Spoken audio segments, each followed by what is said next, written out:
அன்பிற்கினிய பாசனோட தலைவர் அவர்களே, துணைத் தலைவர் திரு பாபு அவர்களே, செயற்குழு உறுப்பினர்களே, இங்கே வந்திருக்கிற செயற்குழு உறுப்பினர்களே, வாசகர் பெருமக்களே, வாசகர்களே, உங்கள் அனைவருக்கும் மாலை வணக்கம். தலைவர் சொன்னது போல ஒரு 15 நாளுக்கு முன்பு இந்த கிளை நூலக வாசகர் வட்டத்தினுடைய மேலாள் தலைவர் திரு மணிவாசன் ஐயா அவர்கள் இயற்கை எழுதினார். வாழ்கின்ற மனிதனை உயிரோடு இருக்கும்போது பார்க்கிறது என்பது ஒரு தலை சிறந்த பண்பு நலன். அந்த அடிப்படையில் வாசகர் வட்டத்தின் சார்பாக 4-5 பேர் சென்று அவர் இல்லத்தில் சென்று அவர் நலம் சரித்து படிக்க நிலையில் இல்லை, ஆனால் நினைவாற்றல் குறைவாக இருந்திருக்கார் என்பதை அங்கே நாம் பார்த்துருந்தோம். அதுக்கப்புறம் திடீர்னு ஒரு அதிர்ச்சி செய்தி அவர் இறந்து விட்டார். அதுக்கு பிறகு உடனடியாக ஒரு காலையிலே எடுக்கிறதுன்னு சொல்றதுனால சீக்கிரமாக போயிருந்தோம். ஐயா மணிவாசன் அவர்களை பற்றி இங்கே இருக்கிறவங்க பாதி பேருக்கு அவர் நல்லா தெரிஞ்சவர். இந்த நூலகம் மைக் இல்லாத காலத்துல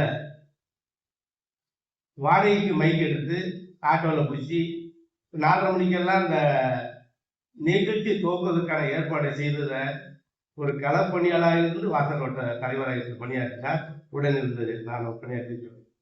அதே போல வாசகர் வட்ட கூட்டம் வருதுன்னு சொன்னா முதல் நாள் இரவே அவர் நண்பர் வீட்டில் வந்து தங்கி காலையில அவரு உடனடியாக லைப்ரரிக்கு வந்து கூட்டத்துக்கான ஏற்பாடுலாம் செய்திருக்கிறாரு. அப்ப ஒரு கூட்டம் தொடர்ச்சியா நடக்கணுங்கிற விஷயத்துல அவர் தெளிவா இருந்தாரு. அதே போல வாசகர் வட்ட தலைவர் என்ற முறையில் அவர் பாரதிதாசன், அறிஞர் அண்ணா போன்ற மிக தலை சிறந்த அந்த கவிஞர் எழுத்தாளர்களை எல்லாம் உள்வாங்கிக் கொண்டு அவர் வாழ்ந்த காலத்திலே படித்த புத்தகங்களில் இருந்த கருத்துக்களை எல்லாம் இடையிடையே தலைமை உரையிலே சொல்வது மட்டுமல்லாமல் அவரே பல்வேறு நிகழ்ச்சியிலே பங்கேற்ற அந்த கருத்துக்கள்லாம் அவர்கிட்ட பகிர்ந்திருக்கிறார்கள். இந்த பகுதியில் உள்ள மறைந்த நமது ஐயா ராஜகோபாலன் தொடங்கி இப்ப ஐயா சாரங்கன் ஐயா, அதுக்கு அடுத்து அவருடைய மருமகன் வரை அவரோட அந்த தலைவர்களெல்லாம் உடன் இருந்து பணியாற்றியவர் மட்டுமல்லாமல் இந்த நூலகத்தினுடைய மேலாள் வாசகர் வட்ட தலைவர் என்ற முறையில் என்னை பணித்தார்கள். அவர்களுக்கு தலைவர் என்பதற்காக நான் களப்பணியாளராக இருந்து கொண்டிருக்க வேண்டாம், இந்த வாசகர் வட்ட துணைத் தலைவராக இருந்து எங்களுக்கு பணியாற்ற வேண்டும் என்று அந்த தலைவர்களெல்லாம் எனக்கு ஆணையிட்டு அந்த பணியை நான் செய்து வந்திருக்கிறேன் என்பதை இந்த சமயத்தில் நினைவு கூறுகிறேன். அது மட்டும் இல்லாமல் நான் அந்த மறைந்த தலைவர்கள் எல்லாருமே ஒரு நாள் 8 மணிக்கு இங்க லைப்ரரியில் கூடி புறவலர் எண்ணிக்கை அதிகப்படுத்தணும்னு சொல்லி 100 பேரை காலையிலேருந்து மதியத்துக்குள்ள 1000 வசூல் பண்ணி அந்த தொகையை 100 பேருக்கு 1 லட்சம் ரூபாயை தொகையை அனுப்பினார்கள். அது மட்டுமல்லாமல் இந்த நமது விநாயகர் மண்டபத்தில் இந்த கிளையினுடைய வெள்ளி விழா நூலகம் நடைபெற்றது. அந்த வெள்ளி விழா நூலகம் நடைபெற்றதுக்கு பிறகு மறைந்த நமது முன்னாள் சட்டமன்ற உறுப்பினர் புறநெறி செல்வர் எஸ்.என். பொய்தொல்லா அவர்களுடைய சந்திப்பு நான் பெரியவர்களோடு நானும் உடன் சென்றேன். 6 லட்சம் ரூபாய் சட்டமன்ற உறுப்பினர் தஞ்சை சட்டமன்ற உறுப்பினர் நிதியிலே வழங்கி இங்கே நீங்க அமர்ந்திருக்கின்ற அந்த மேல்தளத்தை கட்டுவதற்கு மிகப்பெரிய பிதாமகனாக இருந்த அந்த ஒருங்கிணைப்பு பணியை செய்தார்கள். அது மட்டுமல்லாமல் இங்க சுவரில் எழுதப்பட்ட அந்த புறவலருடைய பட்டியல் எல்லாம் உடனடியாக நிறுவன வேண்டும் என்று இரவு 10 மணிக்கு அந்த பணியெல்லாம் முடிச்சுட்டு லாரியில் ஏற்றிட்டு வந்த சாரங்கன் ஐயா அங்கே வெயிட் பண்ணாங்க. இதை நினைவுறுவதற்கு காரணம் நம்மளுடைய முன்னோர்கள் வாசகர் வட்ட தலைவர்கள்லாம் அரும்படி பணி ஆற்றியதை நினைவு கூறுவது என்னுடைய கடமை என்ற முறையில் அந்த மணிவாசகத்தோடு இணைந்து இருக்கிற பெரியவர்கள்லாம் ஒத்துழைத்தார்கள். அந்த வாசகர் வட்டம் நல்லுணர்வு விருதை பெற்றது. அதே போல அண்மையிலே நமது வாசகர் வட்டம் சிறந்த வாசகர் வட்டமாக தெரிவித்திருக்கிறது. அது மட்டுமில்லாமல் தஞ்சை நகர கலை நூலகத்தினுடைய வாசகர் வட்ட தலைவருக்கு தஞ்சை முத்தமிழ் மன்றம் அண்ணா விருது வழங்கி சிறப்பு செஞ்சிருக்குது என்பது நாம் அனைவரும் மகிழத்தக்க விஷயமாக இருக்கிறது. அப்படி சிறந்த பல நூல்களை கற்றவர், நல்ல ஒரு துறையிலே பணியாற்றி ஓய்வு பெற்றாலும் இந்த நூலகத்தின் ஈடுபாடு கொண்டு இந்த பகுதியை வசித்திருந்தாலும் கூட, வசித்தது மட்டுமல்லாமல் அவர் கிராமத்துக்கு வெளியூர் சென்றிருந்தாலும் கூட அந்த நேர கட்டுப்பாடை கடைபிடித்து முதலில் ஆளாக வந்து இந்த வாசகர் வட்டத்தை வளர்த்து எடுத்தவர் என்பதை இந்த சமயத்தில் நினைக்கொண்டு அந்த அண்ணாருக்கு என்னுடைய உங்கள் சார்பாக வாசகர் வட்டத்தின் சார்பாக புகழஞ்சலி செலுத்தி விடைபெறுகிறேன். நன்றி, வணக்கம். தஞ்சை நகர கிளை நூலகத்தின் 199வது வாசகர் வட்ட கூட்டம் மிக சிறப்பாக நடைபெற்றுக் கொண்டிருக்கிறது. சென்ற மாதம் நடைபெற இருந்த மகளிர் தினத்தையொட்டின ஒரு வாசல்வட்ட கூட்டமும் மகளிர் தினம் மிக சிறப்பாக நடைபெற்ற வேண்டும் என்று ரொம்ப ஒரு அழகான ஒரு ஏற்பாடெல்லாம் செய்திருந்தோம். ஆனால் இந்த எலெக்ஷன் டேட் அனௌன்ஸ் பண்ணதுக்கு அப்புறம் செய்யக்கூடாது என்பதனால் அது ஒத்திவைக்கப்பட்டுள்ளது. ஸோ இந்த மந்த் அதை செய்யலாம் அப்படின்ற போது அதுக்கான நேரம் கொஞ்சம் ரொம்ப ஷார்ட் பீரியடா இருந்ததுனால நெக்ஸ்ட் மந்த் நிச்சயமா நம்ம ஒரு சிறப்பான ஒரு சிறந்த கூட்டமாக நம்ம செய்யணும்னு சொல்லி வாசல்வட்ட தலைவர் கேட்டுக்கொண்டிருந்தார். அதன் வழியே இந்த மாதம் வெறும் வாசல்வட்ட கூட்டம் மட்டும் நடைபெற்றுக் கொண்டிருக்கிறது. இத்தருணத்தில் ஐயா சொன்னது போல இந்த நூலகத்தை இவ்வளவு செம்மையாக 199வது கூட்டம் வரைக்கும் கொண்டு சென்ற நமது முன்னாள் வாசல்வட்ட தலைவர்கள் சாரங்கன் ஐயா அவர்கள், மணிவாசன் ஐயா அவர்கள், புலவர் சண்முக ஐயா அவர்கள், இப்படி நிறைய பேர் சொல்லலாம். இப்ப நமக்கு வர முடியாம சூழல்ல வீட்டிலே இருக்கிறாங்க. ஸோ அவங்களுடைய உழைப்பெல்லாம் கொஞ்சம் நஞ்சம் இல்லை. சார் சொன்னது மாதிரி அவர் வீடு இங்கே கிடையாது. நாங்க அவர் மறைவுக்கு போயிருந்த போதுதான் தெரியும். கிட்டத்தட்ட கார்ல போகும்போது எனக்கு ஒரு 1.5 hours மேல ஆச்சுன்னு நினைக்கிறேன். அவ்வளோ டிஸ்டன்ஸ் இருக்கு. அவர் எப்படி அங்கிருந்து வந்திருப்பார் அப்படின்னு தோணும். யாரையாவது கெஞ்சி இல்ல அவங்க பசங்களை பிடிச்சு ஒரு 2 வீலர் இல்லாம டெஃபினட்டா இங்க வர முடியாது அவரால். 2 வீலர் எடுத்துட்டு இவ்வளோ தூரம் இங்க இருந்து இவ்வளோ வேலையெல்லாம் செய்யணும்னு அவங்களுக்கு என்ன இருக்கு அதுல அப்படி யோசிச்சு பாருங்களேன். ஸோ எப்படி இந்த ஏரியால இப்படி ஒரு லைப்ரரியை இவ்வளோ அழகா கொண்டு வரணும்ன்ற ஒரு ஏதோ ஒரு அவங்களுக்கு ஒரு தூண்டுதல். ஸோ அது இன்னைக்கு இந்த பகுதியில் இருக்கிற எல்லாருக்கும் வரணும் அப்படின்றது எனக்குள்ள ஒரு பெரிய ஆவலா இருக்கு. அவருக்கு அவருடைய மறைவுக்கு போயிட்டு வந்த போது நான் அடிக்கடி நினைச்சிட்டே இருந்தேன். வந்துட்டு மத்தியானம் சாப்பிட்டுட்டு கொஞ்ச நேரம் ரெஸ்ட் எடுப்பேன். அவ்வளோ ஏஜ். அதுக்கப்புறம் அவங்க ஈவினிங் போகணும்னா அந்த வெளியில போக முடியாது. ரெஸ்ட் எடுத்துட்டு அதுக்கப்புறமா ஈவினிங் தான் வீட்டுக்கு போவாங்க. சாரங்கனையும் அதே மாதிரி சொல்லுவாங்க, நடந்தே தான் போவார் எல்லா இடத்துக்கும், வசூல் பண்ணணும் பார்க்கணும் அப்படின்னு சொன்னேன். அந்த சுறுசுறுப்பு இன்னைக்கு நம்மகிட்ட எல்லாருக்கும் இருக்கு அப்படின்னு சொன்னேன். ஐயோ எனக்கு ஏஜ் ஆச்சு, 55+, 60 ஆயிடுச்சு, எனக்கு முடியல அப்படின்ற ஒரு வார்த்தையே நிறைய பேர் கேட்டுட்டு இருக்கோம். அது மாதிரிதான் இன்னைக்கு காலகட்டம் இருக்கு. ஸோ அவங்க இந்த லைப்ரரியை தொடர்ந்துட்டாங்க. அப்புறம் இதை இன்னும் அழகுபடுத்தி பார்க்கணும், இன்னும் நிறைய புக்ஸ் வர வைக்கணும், இன்னும் நிறைய மேல ஒரு கட்டளை எடுக்கணும் இப்படின்ற ஒரு ஆர்வம் அவங்கள்ட்ட இருந்ததுனாலதான் இன்னைக்கு இவ்வளவு பெரிய ஒரு பில்டிங் வந்திருக்கு. ஸோ நமக்கெல்லாம் இப்படிப்பட்ட ஒரு ஆர்வம், ஒரு தூண்டுதலோட நம்ம எல்லாம் செயல்பட்டோமானால் நிச்சயமா இது இன்னும் அடுத்த கட்டத்துக்கு நம்ம எடுத்துட்டு போவோம்னு நினைக்கிறேன். அந்த நம்பிக்கையோடு முறையாக இந்த கூட்டத்திற்கு தலைமையேற்று முன்னிலையேற்று இருந்த எங்களது மாவட்ட நூலக அலுவலர் அம்மா அவர்கள் புதுசா இப்ப டிரான்ஸ்ஃபர்ல வந்திருக்காங்க. அவங்கதான் இப்ப இருக்கிறாங்க. அவங்களுக்கு இந்த ஒரு லாஸ்ட் வீக் பண்ணிருக்காங்க நினைக்கிறேன் மைய நூலகத்தில். இதுதான் அடுத்த கூட்டமா இருக்கும். நிச்சயமா அவங்களை கூப்பிட்டு நம்மளுக்கு தெரியாது இல்லையா, அவங்களுக்கும் ஸோ சிறப்பா அவங்களுக்கு ஒரு மரியாதை செய்து அவங்களை வரவேற்கணும்னு நினைச்சிட்டு இருந்தேன். இப்ப கால் பண்ணினாங்க, சென்னையில் ஒரு மீட்டிங் போயிட்டு வந்ததுனால வரையில இருந்து வரவேற்று தலைமையேற்று நடத்தி கொண்டிருக்கும் இவ்விழாவிற்கு வாசல்வட்ட தலைவர் சோமசுந்தர பாரதி ஐயா அவர்களே இருகரம் கூப்பி வருகிற வரவேற்கின்றனர். ஐயா பதவி ஏற்ற உடனே அவங்க ஒரு பெரிய பொறுப்பு எடுத்திருக்கிறாங்க. இந்த பில்டிங்கை ரெனோவேட் பண்ணி கொடுக்குறேன். இப்போ நான் சொன்னது மாதிரி தான் சீனியர்லாம் அவங்களால முடிஞ்ச பில்டிங்லாம் ரெனோவேட் பண்ணி போயிட்டாங்க. சிறப்பான அழகான ஒரு பில்டிங் கொடுத்துட்டாங்க.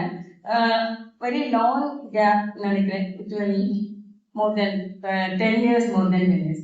ஸோ ஒரு ஒயிட் வாஷ் பண்ணினா தான் நல்லா இருக்கும் அப்படின்ற மாதிரி கொஞ்சம் டேமேஜ் இருக்கு. ஸோ அதெல்லாம் சரி பண்ணிக்கலாம் அப்படின்றதுக்காக ஒரு எஸ்டிமேஷன்லாம் போட்டு ரெடி பண்ணி வச்சிருக்கிறாங்க. அந்த வேலையை செவனே ஆரம்பிப்பதற்காக இருக்காங்க. அதுக்காக மாவட்ட மைய நூலக அலுவலர் அவர்களையும் பார்த்து அவங்க ஒப்புதலோடு இந்த பணியை சிறப்பாக நடத்த இருக்கிறார். அவர்களை வரவேற்று இவ்விழாவிற்கு சிறப்புரை ஆற்ற வந்திருக்கும் கவிஞர் ஜெயக்குமார் ஐயா அவர்கள் நமக்கு முதல் அறிமுகமானது நம்மளுடைய நிகழ்ச்சியெல்லாம் நம்ம செஞ்சுட்டே இருக்கோம். ஒரு பேப்பர்ல கூட நம்ம ரொம்ப கொடுக்கறது இல்லை. ஒரு ரொம்ப அக்கேஷனலா எப்பயாவது ஒரு இதுதான் பேப்பர்ல நியூஸ் கொடுக்குறோம். பட் சார் இங்க ஒரு நாள் எதையாச்சும் அதை ரெக்கார்ட் பண்ணி யூடியூப் சேனல் வச்சிருக்காங்க. ஸோ அதில் போட்டுட்டு பார்க்கும்போது ரொம்ப நல்லா இருந்தது. நிறைய பேருக்கு அது ரீச் ஆகுது. ஸோ அந்த மாதிரி நான் ரொம்ப எனக்கு அவரை நன்றி வணக்கத்தை தெரிவித்துக்கு அவரை எழுதக்கூடிய வருகிறவரை என்னை வரவேற்கின்றேன். இவ்விழாவிற்கு நன்றியுரை ஆற்றியிருக்கும் நமது வாசல்வட்டத்தின் துணைத் தலைவர் திரு பாபு ஐயா அவர்களை வருகிறவர்கள். இவ்விழாவிற்கு அவங்களுக்கு தெரிய தொலைபேசி மூலியமாக தான் எல்லாரும் அழைச்சிட்டு இருக்கிறோம். எனக்கு நோட்டீஸ் எல்லாருக்கும் வீட்டில் போய் கொடுக்க முடியாது அப்படின்றதுனால அந்த அழைப்பினை ஏற்று இங்கே வருகை புரிந்திருக்கும் அனைத்து சார்ந்த பெருமக்களையும் இருகரம் கூப்பி வருக வரவேற்கின்றேன். மாவட்ட மைய நூலகத்தில் வாசல் வட்ட தலைவராக இருக்கும் நமது ஐயா எழுத்தாளர் ராஜவேல் ஐயா அவர்களின் வருவர்களை வரவேற்கின்றேன். அவருக்கு நிறைய பணிகள் இருக்கு. அங்க மைய நூலகத்திலே தொய்வு அடைஞ்சிடக்கூடாது, மிக சிறப்பா செஞ்சுட்டு இருக்காங்க. வாசல் வட்ட கூட்டமாகட்டும், மற்ற ஃபங்க்ஷன்ஸ் எல்லாம் இருக்கட்டும், இது எல்லாத்துக்குமே அவர் முன்னே நின்று நியூ பில்டிங்லாம் நிறைய ஓப்பனிங்லாம் செரிமனி பண்ணியிருக்கிறாங்க. அந்த இதுலயுமே கூட இங்க விட்டுறக்கூடாதுன்றதுக்காக இந்த கூட்டத்திற்கு வருகை வந்திருக்கின்றார்கள். அதே போல வாட்ஸ்அப் மூலியமா தான் நமக்கு ஒரு 110 இருக்காங்கன்னு நினைக்கிறேன். அவ்வளோ பேருக்குமே வாட்ஸ்அப்ல நம்ம இன்விடேஷனை போட்டுட்டு அவங்கள வரணும், அவசியம் வந்து கலந்துக்கோங்க அப்படின்ற ஒரு ரெக்வெஸ்டேஷனும் நம்ம கொடுக்குறோம். அது கொடுத்தமே கூட இன்னைக்கு நமக்கு ஒரு 20 பேர் வந்திருக்காங்க. அதை ரொம்ப மகிழ்ச்சியை ஏற்றுக்கொண்டு இவ்விழாவிற்கு வருகை புரிந்திருக்காங்க. அனைவரையும் இருகரம் கூப்பி வருகிற வரவேற்று இந்நிகழ்ச்சியை தொகுத்து வழங்குகின்ற நம்மளுடைய எப்பவுமே பணியாற்றுகின்ற திரு ஐயனார் அவர்களையும், நம்ம சீஃப் கெஸ்ட் அவர்களை அறிமுகப்படுத்தியிருக்கின்ற நமது திரு தனபாலன் ஐயா அவர்களையும் வருகின்றேன். நமது வாசல் வட்டத்தில் நிர்வாக உறுப்பினர்கள் இருக்கிறார்கள், 15 பேர் இருக்கிறோம். அவர்கள் அனைவருமே சிறப்பாக செயல்பட்டு ஒன்று கூடி சிறப்பாக இந்த ஃபங்க்ஷனை பண்ணிட்டு இருக்கிறோம். கோவிந்தராஜ் ஐயா அவர்கள்லாம் ஏஜ்ல நம்ம சொல்லவே முடியாது. வாக் போறாங்க, கோவிலுக்கு போறாங்க, ஒரு சிறப்பா அவருடைய செயலை அழகா செஞ்சுட்டே இருக்கிறாங்க. அப்ப அவங்கள்ட்ட சில ஐடியாஸ் நம்ம கேட்கிறோம், இப்படி பண்ணலாம் அப்படின்னு சொல்றோம். அது நிச்சயமா நம்ம எக்ஸாம்காக இங்க நிறைய மாணவர்கள் ஃபர்ஸ்ட்ல வந்து ரொம்ப தெரியாது, வெளியில இங்க ஒரு லைப்ரரி இருக்கு தெரியல அப்படின்னு சொன்னாங்க. இன்றைக்கு 8 மாணவர்கள், 4 வந்து பாய்ஸ் படிக்கிறாங்க, ஒரு 4 கேர்ள்ஸ் வந்து ரெகுலரா போஸ்ட் ஆஃபீஸ்ல வேலை பார்க்குறவங்க இங்க வந்து படிக்கிறாங்க. அப்புறம் ரெகுலரா டிஎன்பிஎஸ்சி, பேங்க், எஸ்ஐ போஸ்ட்டுக்காக, லோகோ பைலட்டுக்காக, இது மாதிரி நிறைய பேர் இங்க படிச்சுட்டு இருக்காங்க. அது வந்து நம்ம தெரியணுன்றதுக்காக சொல்றேன். டிஆர்பி எக்ஸாம் எழுதி கிளியர் பண்ணியிருக்காங்க 2 பேர். ஸோ அது ரொம்ப சந்தோஷமான ஒரு விஷயம். மணிமணன் சார் அவர்லாம் வந்து வாலண்டியரா ஃப்ரீ கிளாஸ், செமினார் கிளாஸ் எடுக்கிறேன் அப்படின்றாங்க. டொமினிக் சயின்ஸ் எடுக்கிறாங்க. மோட்டிவேஷனல் மட்டும் கிடையாது, அவர் எக்ஸாம்பிள் சோஷியல்லாம் கரைச்சி குடிச்சிருக்காங்க. ஸோ அதை ஃப்ரீயா சொல்லித்தரதுக்கும் அவங்க ரெடியா இருக்காங்க. மாணவர்கள் பயன்படுத்திக்கிறதுக்கான டைம் அவங்களுக்கு இல்லை. ஆனால் இப்போதான், முன்னாடி வந்து நம்ம பில்டிங், நம்மளுடைய நூலகம் வந்து வெளியில தெரியல, இப்ப தெரிய ஆரம்பிச்சிருக்கு. அதனால நிறைய மாணவர்கள் வர ஆரம்பிச்சிருக்காங்க. அவர்களையும் நம்ம ரொம்ப வரவேற்பு கடமைப்பட்டிருக்கிறோம். அதுல பாஸ் பண்ணி சில பேர் போய் போஸ்டிங்ல ஆயிருக்காங்க. அந்த லிஸ்ட் வந்து மைய நூலகத்துல கேட்டிருந்தாங்க, நம்ம அவங்களுக்கு வழங்கி இருக்கிறோம். நிச்சயமா அவர்களுக்கான ஒரு மரியாதையை அடுத்த கூட்டத்தில் செய்ய வேண்டும் என்று வாசகோட தலைவர் ஐயா அவர்களை கேட்டுக்கொள்கிறேன். கேட்டுக்கொண்டு இந்த புதிய மாணவர்களையும் வரவேற்று அவர்களே நன்றி, வணக்கம். திருவள்ளுவர் வந்து ரொம்ப எதையுமே சில விஷயங்களை வந்து பிராக்டிக்கலா பார்த்து தான் செஞ்சிருக்காரு. ஒரு நாள் ஒரு கிராமத்து வழியா போகும்போது ஒரு கிணறு வடிவத்துல ஒரு 6 அடி ஆழத்துல ஒரு பெரிய பள்ளம் நோண்டியிருக்காங்க. அதுல அந்த பள்ளத்துல ஒருத்தர் நிற்கிறாரு, வெளியில ஒருத்தர் நிற்கிறாரு. அந்த பள்ளத்துக்கு குறுக்க, கிணறு போன்ற அந்த பள்ளத்துக்கு குறுக்க ஒரு மரத்தை போட்டிருக்காங்க. இந்த மரத்துக்கு குறுக்க ஒரு பெரிய ரம்பத்தை வச்சு அறுக்கிறாங்க. ஏன்னா ரம்பத்தை அந்த காலத்துலலாம் வந்து இந்த சாமியல் எல்லாம் கிடையாது, மரம் இருக்கிற எந்திரம்லாம் கிடையாதுங்கிறதுனால மேல இருக்கிறவரு ஒரு பிடிச்சிக்கிறாரு, கீழே இருக்கிறவரு ஒரு கை பிடிச்சிக்கிறாரு, அறுக்கிறாரு. 1 2 3 100 இருக்கு, 200 ஒரு கணக்கு இருக்கு, அறுத்து துண்டாக்கும்.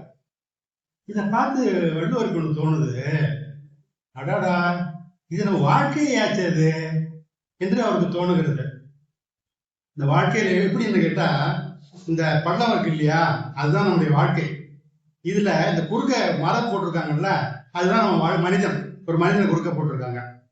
கீழே இருக்கிறது இரவு, மேலே பிடிச்சிருக்கிறவன் பகல். இந்த மரத்தின் குறுக்கே செல்வது வாழ், நாம் மனிதனின் குறுக்கே செல்வது நாள்.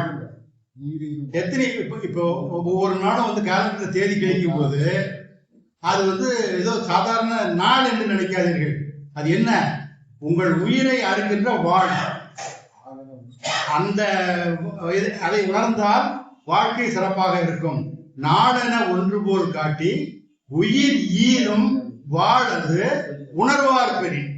இது சாதாரணமா சொல்றான், என்ன சார் பெரிய தத்துவம்? உணர்வார் பெரியன் தான். என்ன உணர்வு உங்களுக்கு அது உண்மையிலே விளங்கும். நம்முடைய நாள் வந்து சாதாரண நாள் அல்ல, நம்முடைய வாழ்நாளிலிருந்து அறுக்கின்ற ஒரு நாள். அப்படி என்ற ஒரு தத்துவத்தை மிக அருமையாக விளக்கிய வள்ளுவர் ஆசானுக்கு எல்லாம் கடமைப்பட்டிருக்கிறோம் என்று சொல்லி இந்த வாய்ப்பை அளித்த அனைவருக்கும் நன்றி கூறி வணங்குகிறேன். நன்றி, வணக்கம்.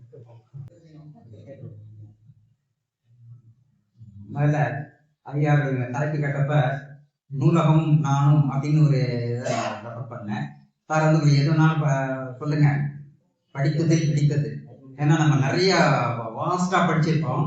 அதில் எது பிடிச்சது? இப்போ வந்து ஒரு கடல்ல போகிறோம் அல்லது ஒரு ஸ்வீட் ஸ்டால் போகிறோம், எது பிடிக்குன்னு ஒரு குழந்தைகிட்ட எதை சொல்லுவோம்? எல்லாம் தான் பிடிக்கும். அதில் வந்து நம்ம ப்ரெஸ் பண்ணி பார்க்கணும்னா அது கொஞ்சம் கஷ்டம்தான். இருந்தாலும் நூலகமும் நானும், நூலகம் எனக்கும் உள்ள ஒரு தொடர்பு பற்றி நான் ஒரு நூலகத்தினால் நான் பயன்பெற்றேன், என்னால் நூலகம் பயன்பட வேண்டும் அப்படிங்கிற ஒரு சிந்தனைய எனக்கு விதைத்தது ஒரு நூலகம். எப்படின்னா இப்போதான் நிறைய தொலைக்காட்சி, அப்பதான் சினிமா தான், சினிமாவுக்கு வர சான்ஸ் இல்லை. வேற எந்த நாள்லையும் உங்களுக்கு வருஷத்துல ஆனுவல் வெக்கேஷன் விட்டுறாங்க. அப்போ வந்து நான் நூலகம் அப்போ வந்து நான் மாணவ சாலையில இருந்து அந்த கிளை நூலகத்துக்கு நான் ரெகுலரா போவேன், சனி ஞாயிறு போவேன். அது எனக்கு பொழுதுபோக்கு கூட பிளஸ் ஒரு வீட்டோட அமைப்பு. அப்ப மிடில் கிளாஸ் ஃபேமிலி தான், மத்திய தர குடும்பம் தான். அதனால வீட்டுல பொழுதுபோக்க முடியாத பட்சத்தில் நாங்க போவேன். அது எனக்கு ஒரு நல்ல ஒரு ஊன்றுகோலா தொடர்ந்து போகணும், படிக்கணுங்கிறது. அப்படிங்கிறப்ப மத்தியானம் இப்ப வந்து சனி ஞாயிறு மத்தியானம் சாப்பிட வீட்டுக்கு வந்துடும். வெக்கேஷன் மே மாசம் கடுமையான வெயில். அப்போ வந்து மத்தியானம் 12 மணிக்கெல்லாம் சாப்பிடுவாங்க, சாயந்தரம் 4 to 8. இந்த டயத்துல நம்ம எப்படி ஸ்பெண்ட் பண்றது அப்படின்னு எப்படி சாப்பாடு வீட்டுக்கு வந்து போகணும். அந்த டயத்துலையும் அதை கொஞ்சம் எப்படி ரிப்ளேஸ் பண்ணணும்னு நினைக்கிறப்பதான் அப்ப சென்ட்ரல் லைப்ரரி அப்போ வந்து கிருபானந்தர் சொற்பொழி வாட்டுவார் பெரிய கோயில் சைட்ல ஒவ்வொரு மே மாசத்துலயும். அப்படி போறப்ப சாயந்தரம் ஒரு 6-7 மணி ஆயிடும். நல்ல நகைச்சுவை பேசுவார், எதுவும் பேசுவார். நகைச்சுவை பிளஸ் பக்தி ஆன்மீகம் அதெல்லாம் ஒரு பக்கம். போற வழியில அப்பதான் சென்ட்ரல் லைப்ரரி பாக்குறேன். எப்பன்னா ஒரு 7வது 8வது அந்த ஸ்டேஜ். சரி, அப்ப வந்து உண்மையில சொல்ல போனா அப்ப காலுக்கு செருப்பு கிடையாது. இப்போ ஒரு 3 செருப்பு வாங்குற அளவுக்கு நமக்கு வசதி இருந்துச்சுன்னு வச்சுக்கோங்களேன். சரி, ரொம்ப நேரம் திறந்துதான் இருக்கும். அதாவது வித்தவுட் லஞ்ச் பிரேக் திறந்துருக்குன்ற செய்தி எனக்கு கிடைச்சது. சரி, அப்படின்னு போறப்ப காலை ஒரு 8-8:30 மணிக்கெல்லாம் நான் பழைய சாதம், இப்பதானே இப்போ உள்ள பிள்ளைங்க தான் இட்லி பூரி எல்லாம் சாப்பிட்டீங்க, அப்பெல்லாம் பழைய சாதம் தான் தேவாம இருக்கிற மாதிரி. இப்போ நான் அதை சாப்பிட்டு இருக்கேன். சொல்றது நான் ஒன்றும் கூச்சப்படாது. பழைய சாதம் சாப்பிட்டா உங்களுக்கு மத்தியானம் 2-2:30 மணி வரைக்கும் நல்லா தாங்கும். 4 மணிக்கு மேலதான் உங்களுக்கு பசியே வரும். நீங்க என்ன நல்லா சாப்பிட்டு பாருங்க தெரியும். அந்த இளைஞர்களுக்கு சொல்றேன், இல்ல காலை ஒரு அந்த மே மாசம் வந்தாலே நான் ஃபுல்லா பழைய சாதம் சாப்பிட்டு லைப்ரரி போயிடுவேன். சென்ட்ரல் லைப்ரரி போனோம்னா எனக்கு ஃபுல்லா ஓடும் எனக்கு டைம். அதுக்கப்புறம் ஒரு 4-4:30 மணிக்கு அப்படியே பெரிய கோயில் போயிட்டு அந்த வாரியோட சொற்பொழி எல்லாம் கேட்டு அப்படியே வரும். ஸோ அப்படி பார்க்குறப்ப எனக்கு நிறைய புத்தகங்கள் படிக்கிறதுக்கான வாய்ப்பு கிடைச்சது. அந்த பொழுதுபோக்கு மட்டுமல்ல, எனக்கு ஒரு நல்ல ஒரு சிந்தனையை ஏற்படுத்தி கொடுத்தாரு. அப்படி பார்க்குறப்ப வாரியார் சொன்ன ஒரு தகவல்கள் ஆன்மீக தகவல் மட்டும் இல்ல, முக்கியமான தகவலும் சொல்லுவார், ஜிகே இது மாதிரிலாம். அப்படி சொல்றப்ப அவர் வந்து நீண்ட நாள் வாழ்றதுக்கான ஒரு உத்திய சொன்னார். அப்படி சொல்றப்ப சிலது சொல்றப்ப அதிகாலையில் எழணும், ஒரு 6 பாயிண்ட் சொன்னேன். எப்ப அந்த 3 வருஷத்துல இப்ப அசங்கமா பார்த்துப்பாங்க. அப்ப 3 வருஷத்துல வந்து ரொம்ப டைட்டா இருக்கும். நான் எங்க உட்காருவேன்னா அந்த இப்ப சின்ன ஸ்டெப்பா இருக்கு பார்த்தீங்களா, அது என்ன கோயில்னு தெரியல. இப்போட சைட்ல ரேங்க் போட்டிருக்காங்க, சில்வர் கைப்பிடி போட்டிருக்காங்க, இரும்பு கைப்பிடி. அப்ப அந்த இரும்பு கைப்பிடி கிடையாது, நாங்க கஷ்டப்பட்டு ஏறுவோம். ஏறதும் சரி இறங்கும் சரி ரிஸ்க். ஒரு ஸ்டெப்ல ஒருத்தர் தான் உட்கார. இப்போ வந்து 2 பேர் உட்காரலாம். அந்த அதுல கஷ்டப்பட்டு நாங்க மேலே ஏறி போறோம். எங்களை தாண்டி மேலே ஏறி யாரும் போக முடியாது. அந்த அளவுக்கு ரிஸ்கா உட்காந்து நாங்க கேட்போம், அவரை பார்த்து இது பண்ணுங்கிறதுக்கா. அப்ப வந்து அவர் நிறைய ஒரு தகவல்கள் சொல்றாரு. அப்ப வந்து அதிகாலையில் எழுந்திருக்கணும், அதே மாதிரி ஹோம புகையை சுவாசிக்கணும், அதே மாதிரி இரவில் பால் அன்னம் உண்ணணும். அது மாதிரி இது வந்து ஒரு ஆட்பாடா நினைக்கணும்னா அந்த வசனம் தண்ணியோட வயலில் மூத்த பெண்ணை உணரக்கூடாது. இதெல்லாம் இது ஒரு அசிங்கமா பார்க்க வேண்டாம், ஒரு வாழ்க்கை தத்துவமா தான் பார்க்கணும். அதை சொல்லுவார். இது மாதிரி சில தத்துவம்லாம் அவர் சொல்லுவார். அது வந்து அப்ப அந்த சின்ன பிள்ளைக்கு அப்ப நமக்கு சரியான அளவுக்கு அதை கேட்ச் பண்ற இது கிடையாது. ஆனா போக அடுத்தடுத்து போறப்ப போனாட்டி சொன்னதோட விளக்கத்தை எக்ஸ்ட்ராவா சொல்றாரு. அது மாதிரி ஃப்ரெண்ட்ல உட்காந்துருக்க பசங்களுக்கு அந்த இது ஒரு ஜிகே சொல்லி ஒரு சாக்லேட் தூக்கி போடுவார். இப்ப வாழைக்காய் அரிஞ்சு கடல்ல போடணும் என்ன ஆகும், உடனே உப்பு கறிக்குமா, உடனே அவருக்கு ஒரு சாக்லேட். அது மாதிரி ஸோ அது மாதிரி நிறைய இம்மென்ஸ் வெரைட்டி ஆஃப் நியூஸ் அந்த மாதிரி கொடுப்பாரு. அது மாதிரி லைப்ரரி போறப்ப அது மாதிரி சுஜாதா அவர்களும் சரி, சுஜாதா, ராக்கி வெங்கராஜன், இது மாதிரி நிறைய கவிஞர்கள், அறிஞர்கள், இவங்களுடைய பழக்க வழக்கங்கள்லாம் எனக்கு இதாக எழுதுவாங்க புத்தகத்துல. தன்னுடைய இது என்ன சொல்றது அனுபவங்களை எழுதுறப்ப அது எனக்கு ஒரு வாழ்க்கை பாடம் தான். அது நமக்கு நிறைய கத்துக்க வேண்டியிருக்கு. அது மாதிரி அங்க எப்படி எப்போ போனாலும் அப்புறம் ஆனந்தவன் குமுத ஆனந்தோட எப்போ ஒரே மாதிரி தான். ஆனந்தவன் ரொம்ப டேஸ்டா இருக்கும். இப்போ வந்து கொஞ்சம் இருந்துச்சுங்க, அப்போ போய் நாங்க அதை கேட்ச் பண்ணி யார் ஃபர்ஸ்ட் அதை படிக்கிறதுங்கிறது எங்களுக்கு ஒரு போட்டியே நடக்கும். அந்த மாதிரி அப்ப நிறைய அந்த நடுப்பக்கத்துல வாணி எழுதுற கதைகள் அது மாதிரி நிறைய பசங்களுக்கு பிடித்தது. அது பிடிக்கிறப்ப என்னை கவர்ந்த பகுதி எதுன்னு கேட்டீங்கன்னா, அந்த கல்கண்டு தமிழ்வாணன் அவர் வந்து சலுங்கடையெல்லாம் அப்பெல்லாம் வாங்கி போட்டுருவாங்க, கல்கண்டு ராணி இது மாதிரி. அப்ப ஒரு இது சொல்லுவார், அவர் எப்பவுமே பேசுறப்ப ஒரு ஸ்டாப் வாட்ச் ஒன்று வச்சுருவார். யாரு ஏனா தமிழன் டோன் தெரியும். அரை மணி நேரம் பேச வாய்ப்பு நான் பேச இப்ப ஆரம்பிச்சிடுறேன், கரெக்டா 30 நிமிஷம் பேசுவேன், அதுக்குள்ள ஒரு சைன் கூட இருக்க மாட்டேன்னு சொல்லி ஸ்டாப் வாட்ச் ஆன் பண்ணிட்டு நம்ம இதில் பேசுவேன். அப்புறம் கொஞ்ச நேரம் கழிச்சு 20 நிமிஷம் ஆச்சு, இங்க 10 நிமிஷம் நான் பேசுறேன். அப்போ அவர் கேட்கிறப்ப எதுக்கு நீங்க ஸ்டாப் வாட்சை யூஸ் பண்றீங்க, மற்ற யாரும் இதை யூஸ் பண்றதே இல்லையே கேட்கிறப்ப அதுக்கு அவர் சொன்ன ஒரு பதில், I don't want to steel others time. அதாவது அடுத்தவங்களுடைய நேரத்தை நான் திருட விரும்பவில்லை. அதாவது ஒவ்வொருத்தரும் ஒவ்வொரு பிளான்ல வந்திருப்பாங்க. நான் ஒரு 5 நிமிஷம் எக்ஸ்ட்ரா 100 பேர் இருக்காங்க, 100 பேரோட 5 நிமிஷத்தை 500 நிமிஷம் நான் அவங்க வேஸ்ட் பண்ற மாதிரி அர்த்தம், அதை நான் செய்ய விரும்பல அப்படின்னு சொல்லி நல்ல ஒரு சாதுரியமா நல்ல ஒரு தனக்கு தெரிந்த நகைச்சுவை மூலமும் சொல்லுவாரு, பிளஸ் அதை ஒரு ஆணித்தரமா சொல்லுவாரு. அது எனக்கு ரொம்ப பிடிச்சது. அதே மாதிரி அவர் எழுதின ஒரு மேலை நாட்டு பத்திரிகைகள் மேலை நாட்டு அனுபவங்கள்ங்கிற புத்தகம், அதையும் படிச்சு பார்த்தோம். அவர் வந்து அதே மாதிரி தமிழ்வாணன் அவர் எப்படி அவர் மேல ஒரு டேஸ்ட் இருந்துச்சுன்னா, தமிழ்வாணன் கல்கண்டுல கதை எழுதுவார். அப்ப கல்கண்டு புக்கு வரும், இப்ப வர்றதுலன்னு நினைக்கிறேன், இப்ப ஸ்டாப் ஆச்சு, சின்னதா இருக்கும். அது அப்படியே கல்கண்டு ஒவ்வொன்றா எடுத்து சாப்பிடணும். அது மாதிரி அப்ப இந்த துப்பறியும் சங்கர்லால், பிராங்பர்டியும் சங்கர்லால் அப்படின்லாம் எழுதுவார். அப்படி எழுதுறப்ப ஒவ்வொரு கதை எழுதுனீங்கன்னா ஏதாவது ஒரு சின்ன துன்ப சொல்வார், ஒரு பொது அறிவு சொல்வார். இப்ப அது மாதிரி பார்த்தப்ப ஒரு நாவல் படிக்கிறப்ப அந்த ட்ரெயின்ல கடைசி கோச்சில இன்டு மார்க் போட்டிருக்கும், இதெல்லாம் சொல்றாரு. இதெல்லாம் ஜிகே தான், அது ஒரு சின்ன விஷயம் தான். அது ஏன் அந்த இன்டு மார்க் போட்டிருக்கு தெரியுமாங்கிறத அந்த உள்ள சொல்வார். ஏன்னா இப்ப ரயில்வே கேட்டை கிராஸ் பண்ணி ட்ரெயின் போகுது, அப்போ அந்த கடைசி பெட்டி இன்டு மார்க்கோட காரணம் அந்த ரயில்வே கேட்ல உள்ள கேட்மேன் கடைசி போயிட்டு இருக்குங்கிறத செக் பண்ணிப்பாங்க, அதுக்காக தான் அது. அதே மாதிரி ஸ்டேஷன் மாஸ்டர் நிக்காம போற ட்ரெயின்லாம் இருக்கும், அப்ப ஸ்டேஷன் மாஸ்டர் அதை வாட்ச் பண்ணணும், அதுக்காக போட்டிருக்காங்க. இது மாதிரி ஒவ்வொன்றும் அவருடைய கல்கட்டில் உள்ள ஒரு ஒவ்வொரு துளியும் ஒவ்வொரு என்ன சொல்றது அமிர்தம்னு சொல்லலாம். ஸோ அதெல்லாம் எனக்கு படித்தது அதிகம் பிடித்தது அவருடைய வரிகள் என்பதை சொல்லி எனக்கு அடுத்த முறை பேச வாய்ப்பு இன்னும் நிறைய பேசுறேன்னு சொல்லி வாய்ப்பு நன்றி. நன்றி. அனைவருக்கும் வணக்கம். அழகிய காட்சி கண்கொள்ளா காட்சியாக இருக்கிறது. அழகமான கிளை நூலகத்திலிருந்தும் மாவட்ட மைய நூலகத்திலிருந்தும் ஏராளமான பேர் வந்திருக்கிறார்கள். ஒவ்வொருவரையும் பேர் சொல்லி அழைக்க முடியாத எல்லோரையும் நான் அன்புடன் வரவேற்கிறேன். கவிதை இயக்குவாரியா அவர்களை பற்றி இங்க இருக்கிறவங்க பல பேருக்கு தெரியும், சில பேருக்கு தெரியாது. அந்த சில பேருக்கு அவங்க யாருன்னு சொல்ல வேண்டியது நம்மளுடைய கடமை. அதனால நான் இந்த மைக்குடன் நிற்கிறேன். ஏன்னா அவசியம் இந்த மைக்குடன் நிற்க வேண்டிய அவசியம் ஏற்பட்டிருக்காரு. அவர் ஒரு கணித ஆசிரியர்.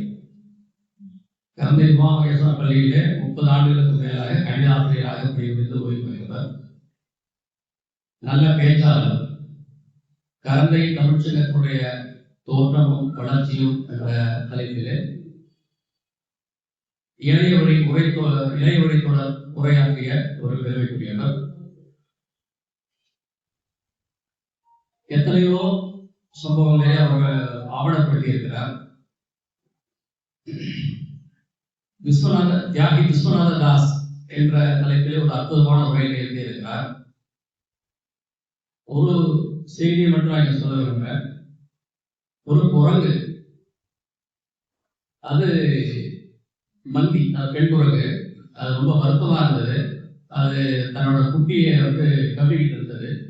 அந்த குரங்கோட மனசுல என்ன இருந்தது அப்படின்னா, குரங்கோட இணை, அந்த வானரம், அது இறந்து போயிட்டது. ஸோ அந்த பிரிவாற்றாமையில அது துடிக்கிறது, தான் இறந்து விட வேண்டும் என்று நினைக்கிறது. ஆனா இந்த குழந்தை இருக்கிற அதை என்ன பண்றது அப்படின்னு போறதாங்கிறதுனால அது தயங்கி தடுமாறி தன்னுடைய மந்தைக்குள்ள போய் அவங்க கிட்ட சொல்லுது, இது மாதிரி என்னோட குழந்தைய நீங்க நான் தத்தெடுத்து வளர்த்துக்கணும், அதனால நான் என்னோட முடிவு இதுன்னு சொல்ல அந்த மந்தைகள் கூட்டம், அந்த குழந்தை கூட்டம் ஒத்துக்கிறாங்க. அதன் பிறகு அந்த குழந்தையை உட்படைச்சிட்டு அந்த மந்தி போய் மலையில ஏறி அங்கிருந்து குதித்து தற்கொலை பண்ணிக்குது. இது மேடை பேச்சுக்காக சொல்லப்பட்ட கற்பனை கதை இல்லை. இது குறுந்தொகையில வரக்கூடிய ஒரு பாடல். கருந்தோல் கரவீரனார் அப்படிங்கிற புலவர் எழுதிய ஒரு பாடல், அது குறுந்தொகையில இருக்கு. அந்த பாடலை படிச்சுட்டு ஐயா ஜெயக்குமார் அவர்கள் ஒரு குரங்கின் தற்கொலை அப்படின்னு ஒரு வீடியோ பதிவு பண்ணியிருக்காரு. அவர் படித்தது கணிதம், மேத்தமெட்டிக்ஸ், ஆனா இலக்கியத்தில் அவ்வளவு ஆர்வம் எடுத்து பண்ணியிருக்காரு. இன்னும் நிறைய விஷயங்களை பற்றி சொல்லலாம். மக்கள் சிந்தனை பேரவையினுடைய தஞ்சை கிளை, தஞ்சாவூர் மூத்த குடிமக்கள் பேரவை, தஞ்சாவூர் மாவட்ட மைய நூலகம், இதெல்லாம் செயற்குழு உறுப்பினராக இருந்து பெரும் பங்காற்றி கொண்டிருக்கிறார். தமிழ் சங்கத்தினுடைய தமிழ் பொழில் என்ற ஒரு அற்புதமான ஒரு பேச்சை அவர் எழுதியிருக்கிறார். கணிதமேதை ராமானுஜம் மற்றும் பல அறிஞர்கள் பற்றி நிறைய எழுதியிருக்கிறார், நிறைய புத்தகங்கள் எழுதியிருக்கிறார். ஒரு பயண விரும்பியாகவும் அவர் இருக்கிறார். பல இடங்களில் பயணம் செய்து அதை ஆவணப்படுத்துகின்ற ஒரு காரியத்தை அவர் செய்து கொண்டிருக்கிறார். அந்த வகையிலே நமது தஞ்சை நகரத்தை சுற்றி இருக்கக்கூடிய அழிந்து போன அல்லது மறைந்து போன வரலாற்று சின்னங்களை எல்லாம் தேடி எடுத்து அதையும் பதிவு செய்து அதை நாம் பார்த்திருக்கிறோம். அவரை பற்றி பேசினால் நீண்டு கொண்டே போகும். மிக சிறப்புக்குரியவர். நீங்கள் எவ்வளவு பதில் அவர் பேச்சை நேரடியாக கேளுங்க. வாய்ப்புக்கு நன்றி. வணக்கம். இந்நிகழ்வில் பேச எனக்கு வாய்ப்பு வழங்கிய தனபாலன் ஐயா அவர்களுக்கும், நூலகர் திருமதி ராஜேஸ்வரி அம்மையா அவர்களுக்கும், வாசகர் வட்ட தலைவர் திருமதி சோமசுந்தர பாரதி ஐயா அவர்களுக்கும், செயற்குழு உறுப்பினர் பாபு அவர்களுக்கும் எனது நன்றியினை முதற்க முடித்தாக்கி மகிழ்கின்றேன். என் வந்திருக்கவங்களை பார்க்கும் போதெல்லாம் பெரும் மகிழ்வாக இருக்கிறது, அச்சமாகவும் இருக்கிறது.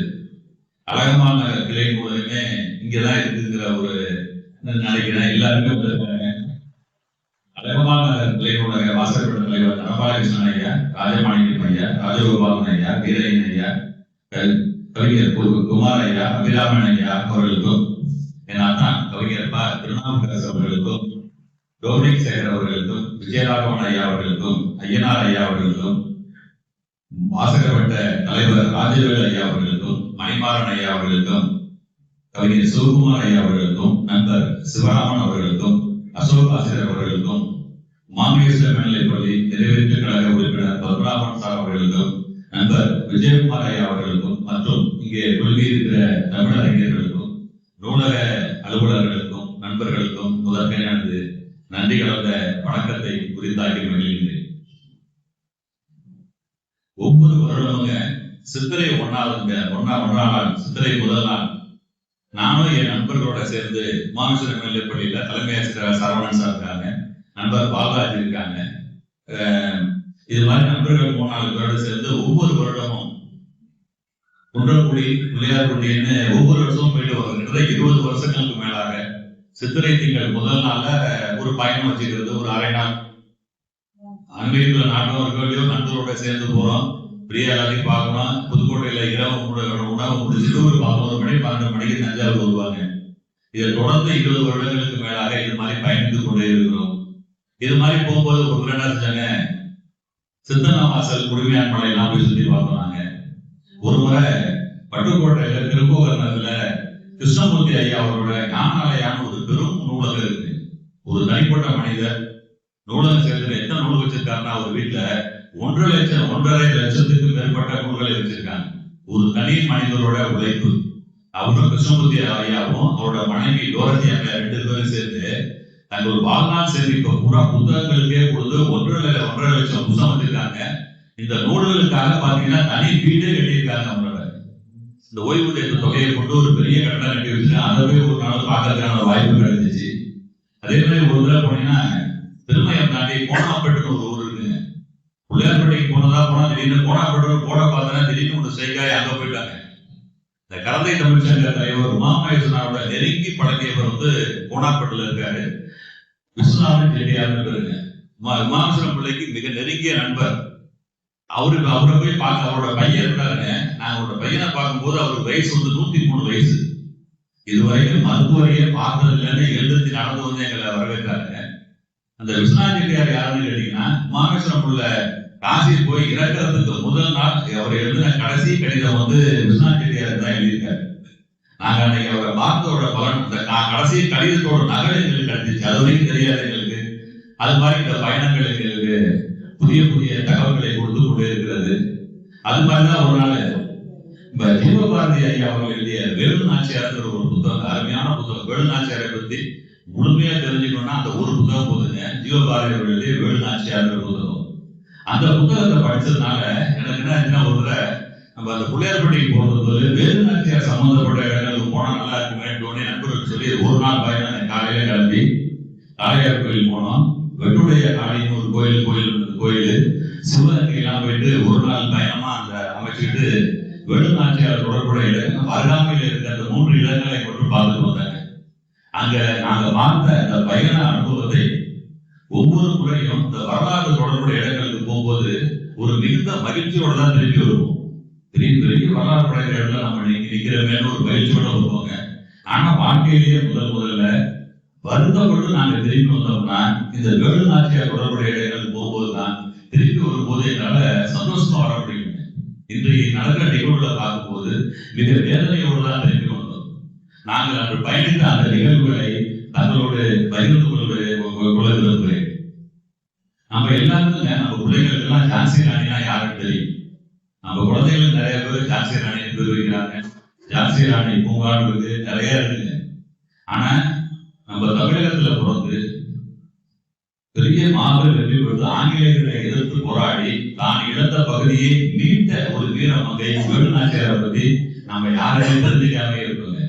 இன்னும் சொல்ல போனா ஜான்சி ராணிக்கு 77 வருடங்களுக்கு முன் இவர் ஆங்கிலேயரோடு போராடியவர். தன் கணவரை ஆங்கிலேயர்களுக்கு பலி கொடுத்து அதற்கு பிறகு தான் இழந்த நாட்டை மீட்ட முதல் பெண்மணி. ஆனா அவங்களை பத்தி நம்ம யாருமே தெரியல. நம்ம பாட புத்தகங்கள்ல வேலு நாச்சியாரை பத்தி பெரிய தகவல் நிறைய பேருக்கு வேலு நாச்சியார் தான் ஒரு பேர் தெரியும். சுதந்திர போராட்டத்துல கலந்துருக்காங்கன்னு தெரியுங்க. வேலு நாச்சியார் மட்டும் இல்ல, அவங்களோட 2 வீர மங்கைகள் இருந்தாங்க. அந்த 2 பேரால தான் வேலு நாச்சியாரோட வெற்றியை சாத்தியமாச்சுங்க. ஒண்ணு உடையான்னு ஒருத்தவங்க, குயிலின்னு ஒருத்தவங்க. அந்த 2 பேரையும் தமிழக மக்களுக்கு தெரியவே தெரியாது. அவங்க யாருன்னு கூட தெரியாது. குயிலின்னு சொன்னா இதோ சினிமாவில் ஒரு நடிகை இருக்காங்கன்னு அவங்க பேரா தெரியுமே தவிர உண்மையான குயிலி யாரு, உடையாள யாருங்கிறத நம்ம முழுக்க தெரிஞ்சிக்காமையே நம்ம ஒரு சமூகம் வளர்ந்துகிட்டே இருக்குங்க. அதனால அவர்களை பற்றி நான் பார்த்த காட்சியை பற்றி உங்களோடு பகிர்ந்து கொள்ள விரும்புகிறேன். வேலு நாச்சியார் யாருன்னு பாத்தீங்கன்னா அவங்க ராமநாதபுரம் மன்னர் செல்லமுத்து விஜயராகனாவே சேதுபதியோட ஒரே பொண்ணுங்க. ஆண் வாரிசு கிடையாது, அவருக்கு பொண்ணு மட்டும்தான். அதனால என்ன ஆச்சாரு தான் பொண்ணை வந்து ஒரு ஆணாகவே வளர்த்தார். ஒரு தனக்கு ஒரு பையன் பிறந்தானா அந்த பையனை எப்படி வளர்த்த ஆளாகுவோமோ அதே மாதிரி தன்னை பெண்ணை வளர்க்க ஆரம்பிச்சாருங்க. வேலு நாச்சியார் வந்துங்க பல மொழிகள் அறிஞர். தமிழ் தெரியும், தெலுங்கு தெரியும், மலையாளம் பேசுவாங்க, உருது பேசுவாங்க, ஆங்கிலம் பேசுவாங்க. இது மாதிரி பல மொழிகள் அவங்க சின்ன வயசுலயே அவங்க கத்துக்கிட்டுங்க. அதை பேசக்கூடிய வல்லமை பெற்றவர்கள். அதே மாதிரி நிர்வாக திறமை மிக்கவர். அரசர் மகளா இருக்காங்க, நிர்வாக திறமை ஆரம்பத்துல இருந்தே அவங்க கத்துட்டு வந்தாங்க. அது மட்டும் இல்லைங்க, அவங்களுக்கு குதிரை ஏற்றம், யானை ஏற்றம், வேல் எடுத்து போய் சண்டை போடுறது, வேல் வீசுறது, கத்தி எடுத்து சண்டை போடுறது, குதிரை ஆட்டம், குதிரையில் ஏறது, சிலம்பம், வாழ்வீச்சு எல்லாத்துலயுமே ஒரு நிகரற்ற திறமை படைத்தவராக வேலு நாச்சியார் இருந்தாங்க. அவங்க திருமணம் ஆகி எங்க வராங்கன்னு பாத்தீங்கன்னா சிவகங்கை சீமைக்கு வராங்க. சிவகங்கை சீமையோட மன்னரா இருந்தவருங்க சசிவர்ண தேவர். அவரோட பையன் வந்துங்க முத்துவடுகநாதர் இளவரசரா இருக்காரு. அவங்களுக்கு திருமணம் செஞ்சுக்கிட்டு ராமநாதபுரத்துல இருந்தவங்க சிவகங்கை சீமைக்கு வராங்க. சிவகங்கை சீமைக்கு வந்ததுக்கு அப்புறம் கிட்டத்தட்ட நிர்வாகமே இப்பதான் பாக்குறாங்க. அந்த அளவுக்கு ரொம்ப சிறப்பா இருக்காங்க. ஆனா இந்த சிவகங்கை சீமை எடுத்துக்கிட்டோம்னாங்க அதோட பகுதின்னு எடுத்துக்கிட்டோம்னா சிவகங்கை அரண்மனை, சிறுவயல் அரண்மனைன்னு ஒண்ணு, திருப்பத்தூர் அரண்மனை, திருப்புவனம் அரண்மனை, தமுதை அரண்மனை, காளையார் கோயில் அரண்மனை, உறுதிக்கோட்டை அரண்மனை, பிரான்மலை அரண்மனை, கொல்லக்குடி அரண்மனை, இது போன்ற பகுதியெல்லாம் அன்னைக்கு இந்த சிவகங்கைக்கு அதிகாரத்துக்கு கீழே இருந்துச்சு. ஒரு நாள் என்ன செய்யறாங்கன்னா கொல்லக்குடிக்கு போயிட்டு திருப்பி வராங்க. கொள்ளாச்சியார் மட்டும் ஒரு இடத்துல வராங்க. வரும்போது பாக்குறாங்க ஒரு இடத்துல ஒரு குதிரை கட்டி இருக்கு. இந்த குதிரையை பார்த்து நம்ம கணவரோட குதிரையா இருக்கு, இது ஏன் இங்க நிக்குதுன்னு நினைச்சிட்டு ரதத்துல இருந்து இறங்கி இந்த குதிரை கட்டி இருக்க இடத்துக்குள்ள அப்படியே காட்டு பகுதிக்குள்ள உள்ள நடந்து போறாங்க. கொஞ்சம் தூரத்துல போனா ஒரு சோலை படம் மாதிரி இருக்கு. அந்த பகுதியை பாக்குறாங்க. அங்க இவரோட கணவர் முத்துவடுகநாதர் இருக்காரு. எப்படி இருக்காருன்னா ஒரு அழகிய பெண்ணின் மடியில் தலை வச்சு படுத்திருக்காரு. நான் கணவர் என்னோட கணவர் இன்னொரு பெண்ணின் மடியில் தலை வைத்து படுத்திருக்கிற காட்சியை வேலுநாச்சியார் பாக்குறாங்க. பார்த்துட்டு அமைதியா திரும்பி வந்துடுறாங்க. அடுத்த நாள் சிவகங்கை சீமையில வந்துங்க ஒரு பிரசித்தி பெற்ற இடம்னா ராஜராஜேஸ்வரி கோயில். ஒரு கோயில் சிவகங்கையோட அழகானது ராஜராஜேஸ்வரி கோயில் தான்.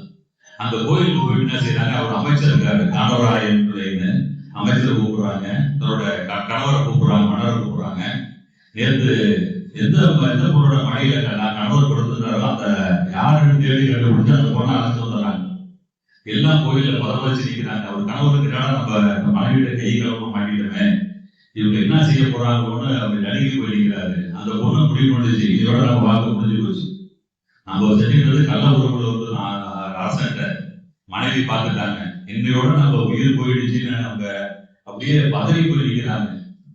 இவங்க என்ன செய்யறாங்க, வேலுநாச்சியார் வந்தாங்க இந்த சாமி கழுத்துல அந்த மஞ்சள் கைக்கு எடுத்து கொடுத்து கணவன்கிட்ட கொடுத்து கட்டு அந்த பொண்ணுக்கு காலை கட்டுங்க.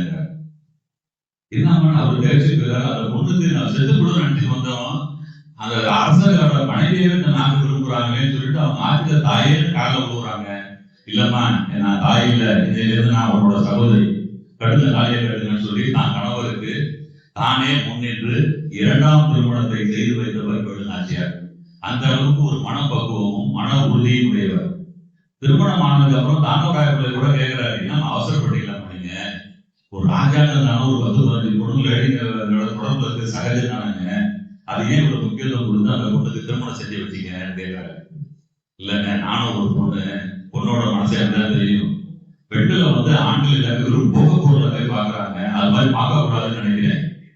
என்னோட கணவர் இந்த பொண்ணோட கணப்பாக இருந்தாங்கன்னா அதனால அரசாங்க வேலையெல்லாம் பார்க்க மாட்டாரு. இப்ப மனைவி ஆகிட்டல வீட்டுக்கு வந்துருவாங்க, இந்த மாதிரி அரசு நிர்வாகத்தை அவ்வளவுதான் பாப்பா இருப்போங்க சொல்லி அவரை சமாதானப்படுத்தி அனுப்புறாங்க. அந்த அளவுக்கு ஒரு திடமான சிந்தனை உள்ளவர் வேலுநாச்சியார். இந்த காலகட்டத்துலங்க காளையார் கோயிலுக்கு முத்துவடுகநாதரும் அவரோட இரண்டாம் மனைவி அவங்க பேரு கௌரின்னு பேருங்க, கௌரி நாச்சியார், அவங்க திருமணம் செய்தவங்க. 2 பேரும் சாமி கூட வர்றாங்க. அன்னைக்கு தேதி பாத்தீங்கன்னா வருஷம் 1772ஆம் வருஷம் ஜூன் மாசம் 26ஆம் நாள் அந்த காளையார் கோயிலுக்கு சாமி கூட முத்துவடுகநாதரும் அவரோட இரண்டாம் மனைவி கௌரி நாச்சியார் 2 பேரும் சாமி கூட வர்றாங்க. சாமி கும்பிட்டுட்டே இருக்காங்க. திடீர்னு பாத்தீங்கன்னா வெளியில சத்தம் கேட்குது, படம் சத்தம் கேட்குது, துப்பாக்கி கொண்டு வெடிக்கிற சத்தம் கேட்குது. இன்னொரு கோபமா வெளில திரும்பி வர பார்த்தா ஆங்கிலர் எல்லாம் செய்யறாங்க. வெளியில இருந்த பொதுமக்கள் எல்லாம் ஏதோ காக்கக்குருவியை சொல்ற மாதிரி சுட்டுக்கிட்டே இருக்காங்க. இவர் என்ன செய்ய உடனே வான உரிமையில் வந்து இருந்த ஆங்கிலேயர்கள்லாம் கண்டத்துமா வெட்டி போறாரு. இவரோட வாழ்வீச்சின்படி ஆங்கிலேயர்கள் துப்பாக்கி வச்சுட்டு கூட ஒன்றும் பண்ண முடியல. அதுல இந்த துப்பாக்கி சுட்டு ஒரு ஆள் வந்து ஆங்கிலேய தளபதி வான் ஜோர்னு பேருங்க. அவன் பாக்குறான், இது மாதிரி துப்பாக்கி வச்சு நல்லா சுட முடியாது போல கூட என்ன செய்யறாங்க, எல்லா சட்டப்பொருளும் மெதுவா வாங்கி என்ன செய்யறாங்க, ஒரு மருந்து பின்னணியிலே ஒழுங்கிட்டு மருந்து பின்னணியில இருந்து இந்த அரசரை வந்து குறிப்பாக்குறான். இது மாதிரி மருந்து பின்னணியிலிருந்து குறிப்பாக்குறத அவரோட மனைவி கௌரி நாச்சியார் பார்த்துட்டு மனான ஓடி போய் அவரை கட்டி பிடிச்சிடறாங்க. வர்ற முதல் குண்டு வந்து பாத்தீங்கன்னா கௌரி நாச்சியார் மேல பட்டு அவங்க அப்படியே செத்து சரியிறாங்க.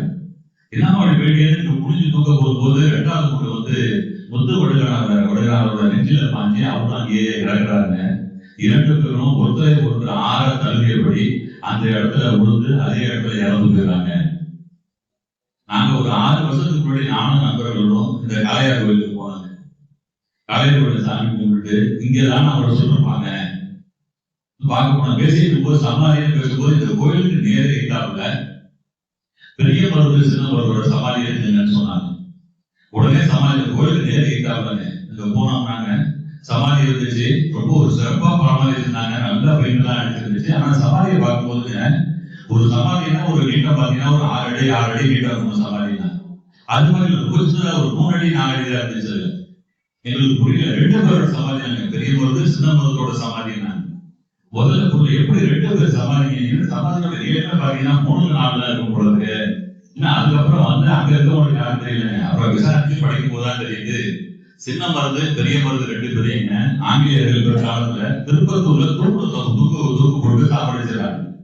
அவங்க தூக்குல தூங்கி இறந்ததுக்கு பிறகு அவங்களோட கோபம் போகாம அவங்களோட இறந்த உடல்ல இருந்து தலையை வெட்டி தலையை தனியா எடுக்கிறாங்க. எடுத்து திருப்பத்தூர்ல இருந்து காளையார் கோயில் வரைக்கும் அந்த தலையை ஒரு குச்சில ஊத்தி அப்படியே தூக்கிட்டு ஊர்வலமா வந்து காளையார் கோயிலுக்கு முன்னாடி 2 தலையும் குச்சில ஓடி வச்சிருக்காங்க. பல நாட்கள் வந்து அந்த தலை இருந்தது. பொதுமக்களுக்கு எல்லாம் ஒரு எச்சரிக்கை, எங்களை எதிர்த்துட்டா இதான் தெரியும் 2 பெரிய மருந்து 2 பேரும் நாங்க கொண்டுட்டோங்கிறத ஒரு குச்சில உடனே காளையார் கோயில் இல்லாமலே வச்சிருக்காங்க. பிறகு கொஞ்சம் நாளானதுக்கு அப்புறம் அந்த அழுகி போன தலையை எடுத்து அடக்கம் பண்ணி அந்த இடத்துலதான் ஒரு சமாதி கட்டிருக்காங்கன்னு சொன்னாங்க. அதை பார்த்தோம். அதுக்கப்புறம் முத்துவடகநாதரும் அவங்களுடைய மனைவி 2வது மனைவி கௌரி நாச்சியார் இங்கதான் இறந்து போனாங்க. அவங்க சமாதி இங்கதானே இருக்கணும். போய் வளர்ந்து திரும்பி போங்க, அங்க போனா சமாதி இருக்குன்னு சொன்னாங்க. அதை பார்க்கறப்ப ஒரு 5 நிமிஷத்துல போயிட்டாங்க. ஊருக்கு வெளிப்புறம் இருக்கிறது. இங்க போனா 4 பக்கம் காம்பவுண்ட் சுவர் போட்டு கேட்டு போட்டு உள்ள 2 சமாதி இருந்துச்சுங்க. அதே எழுதி முத்துவடகநாதர் கௌரி நாச்சியார் அவங்க அடக்கம் செய்யப்படுற நாள் முதற்கொண்டு அதுல போட்டிருக்காங்க. ஆனா எங்களால அது பக்கத்திலேயே போக முடியலங்க. அதான் வேதனை எங்களுக்கு. அந்த ஊர்ல வர்ற அந்த ட்ரைனேஜ்ல வர அத்தனை கழிவுகளும் அந்த தெருவுடைய தான் ஓடிட்டு. நாங்க அந்த கேட்ல போட்டு அந்த கழிவு நீர்ல காலை வச்சுதான் நடந்து போனாங்க. ஒரு நாள் தாங்கவே முடியல, மூக்க பிடிச்சிக்கிட்டு அந்த கேட்டு பார்த்தாங்க. ரொம்ப வேதனையா இருந்துச்சு. இந்த முத்துவடகநாதர் தாங்க இந்தியாவிலேயே ஆங்கிலேயர்களை எதிர்த்து போராடி உயிர் துறந்த முதல் மன்னன் முத்துவடகநாதர். அதுக்கு முன்னாடி யாருமே கிடையாது. இப்பதான் முதல் ஆளுங்க. அப்பேற்பட்ட ஆளுக்கு நம்ம ஒரு சமாதி கட்டி ஒண்ணுமே இல்லாம சாக்கடையில இருக்கு. அவருக்கு ஒரு மணிக்கூட நம்ம கட்டி இருக்க வேண்டாமாங்க, கட்டி சிறப்பு செய்யாம விட்டுங்கிற வருத்தத்தோடு தாங்க அங்கிருந்து நாங்க கிளம்புனாங்க. இப்ப அதெல்லாம் பாத்தீங்கன்னா முத்துவடகநாதரும் கௌரி நாச்சியார் இறந்து போன செய்தி கேட்டு வேலு நாச்சியார் அந்த இடத்துக்கு வர்றாங்க.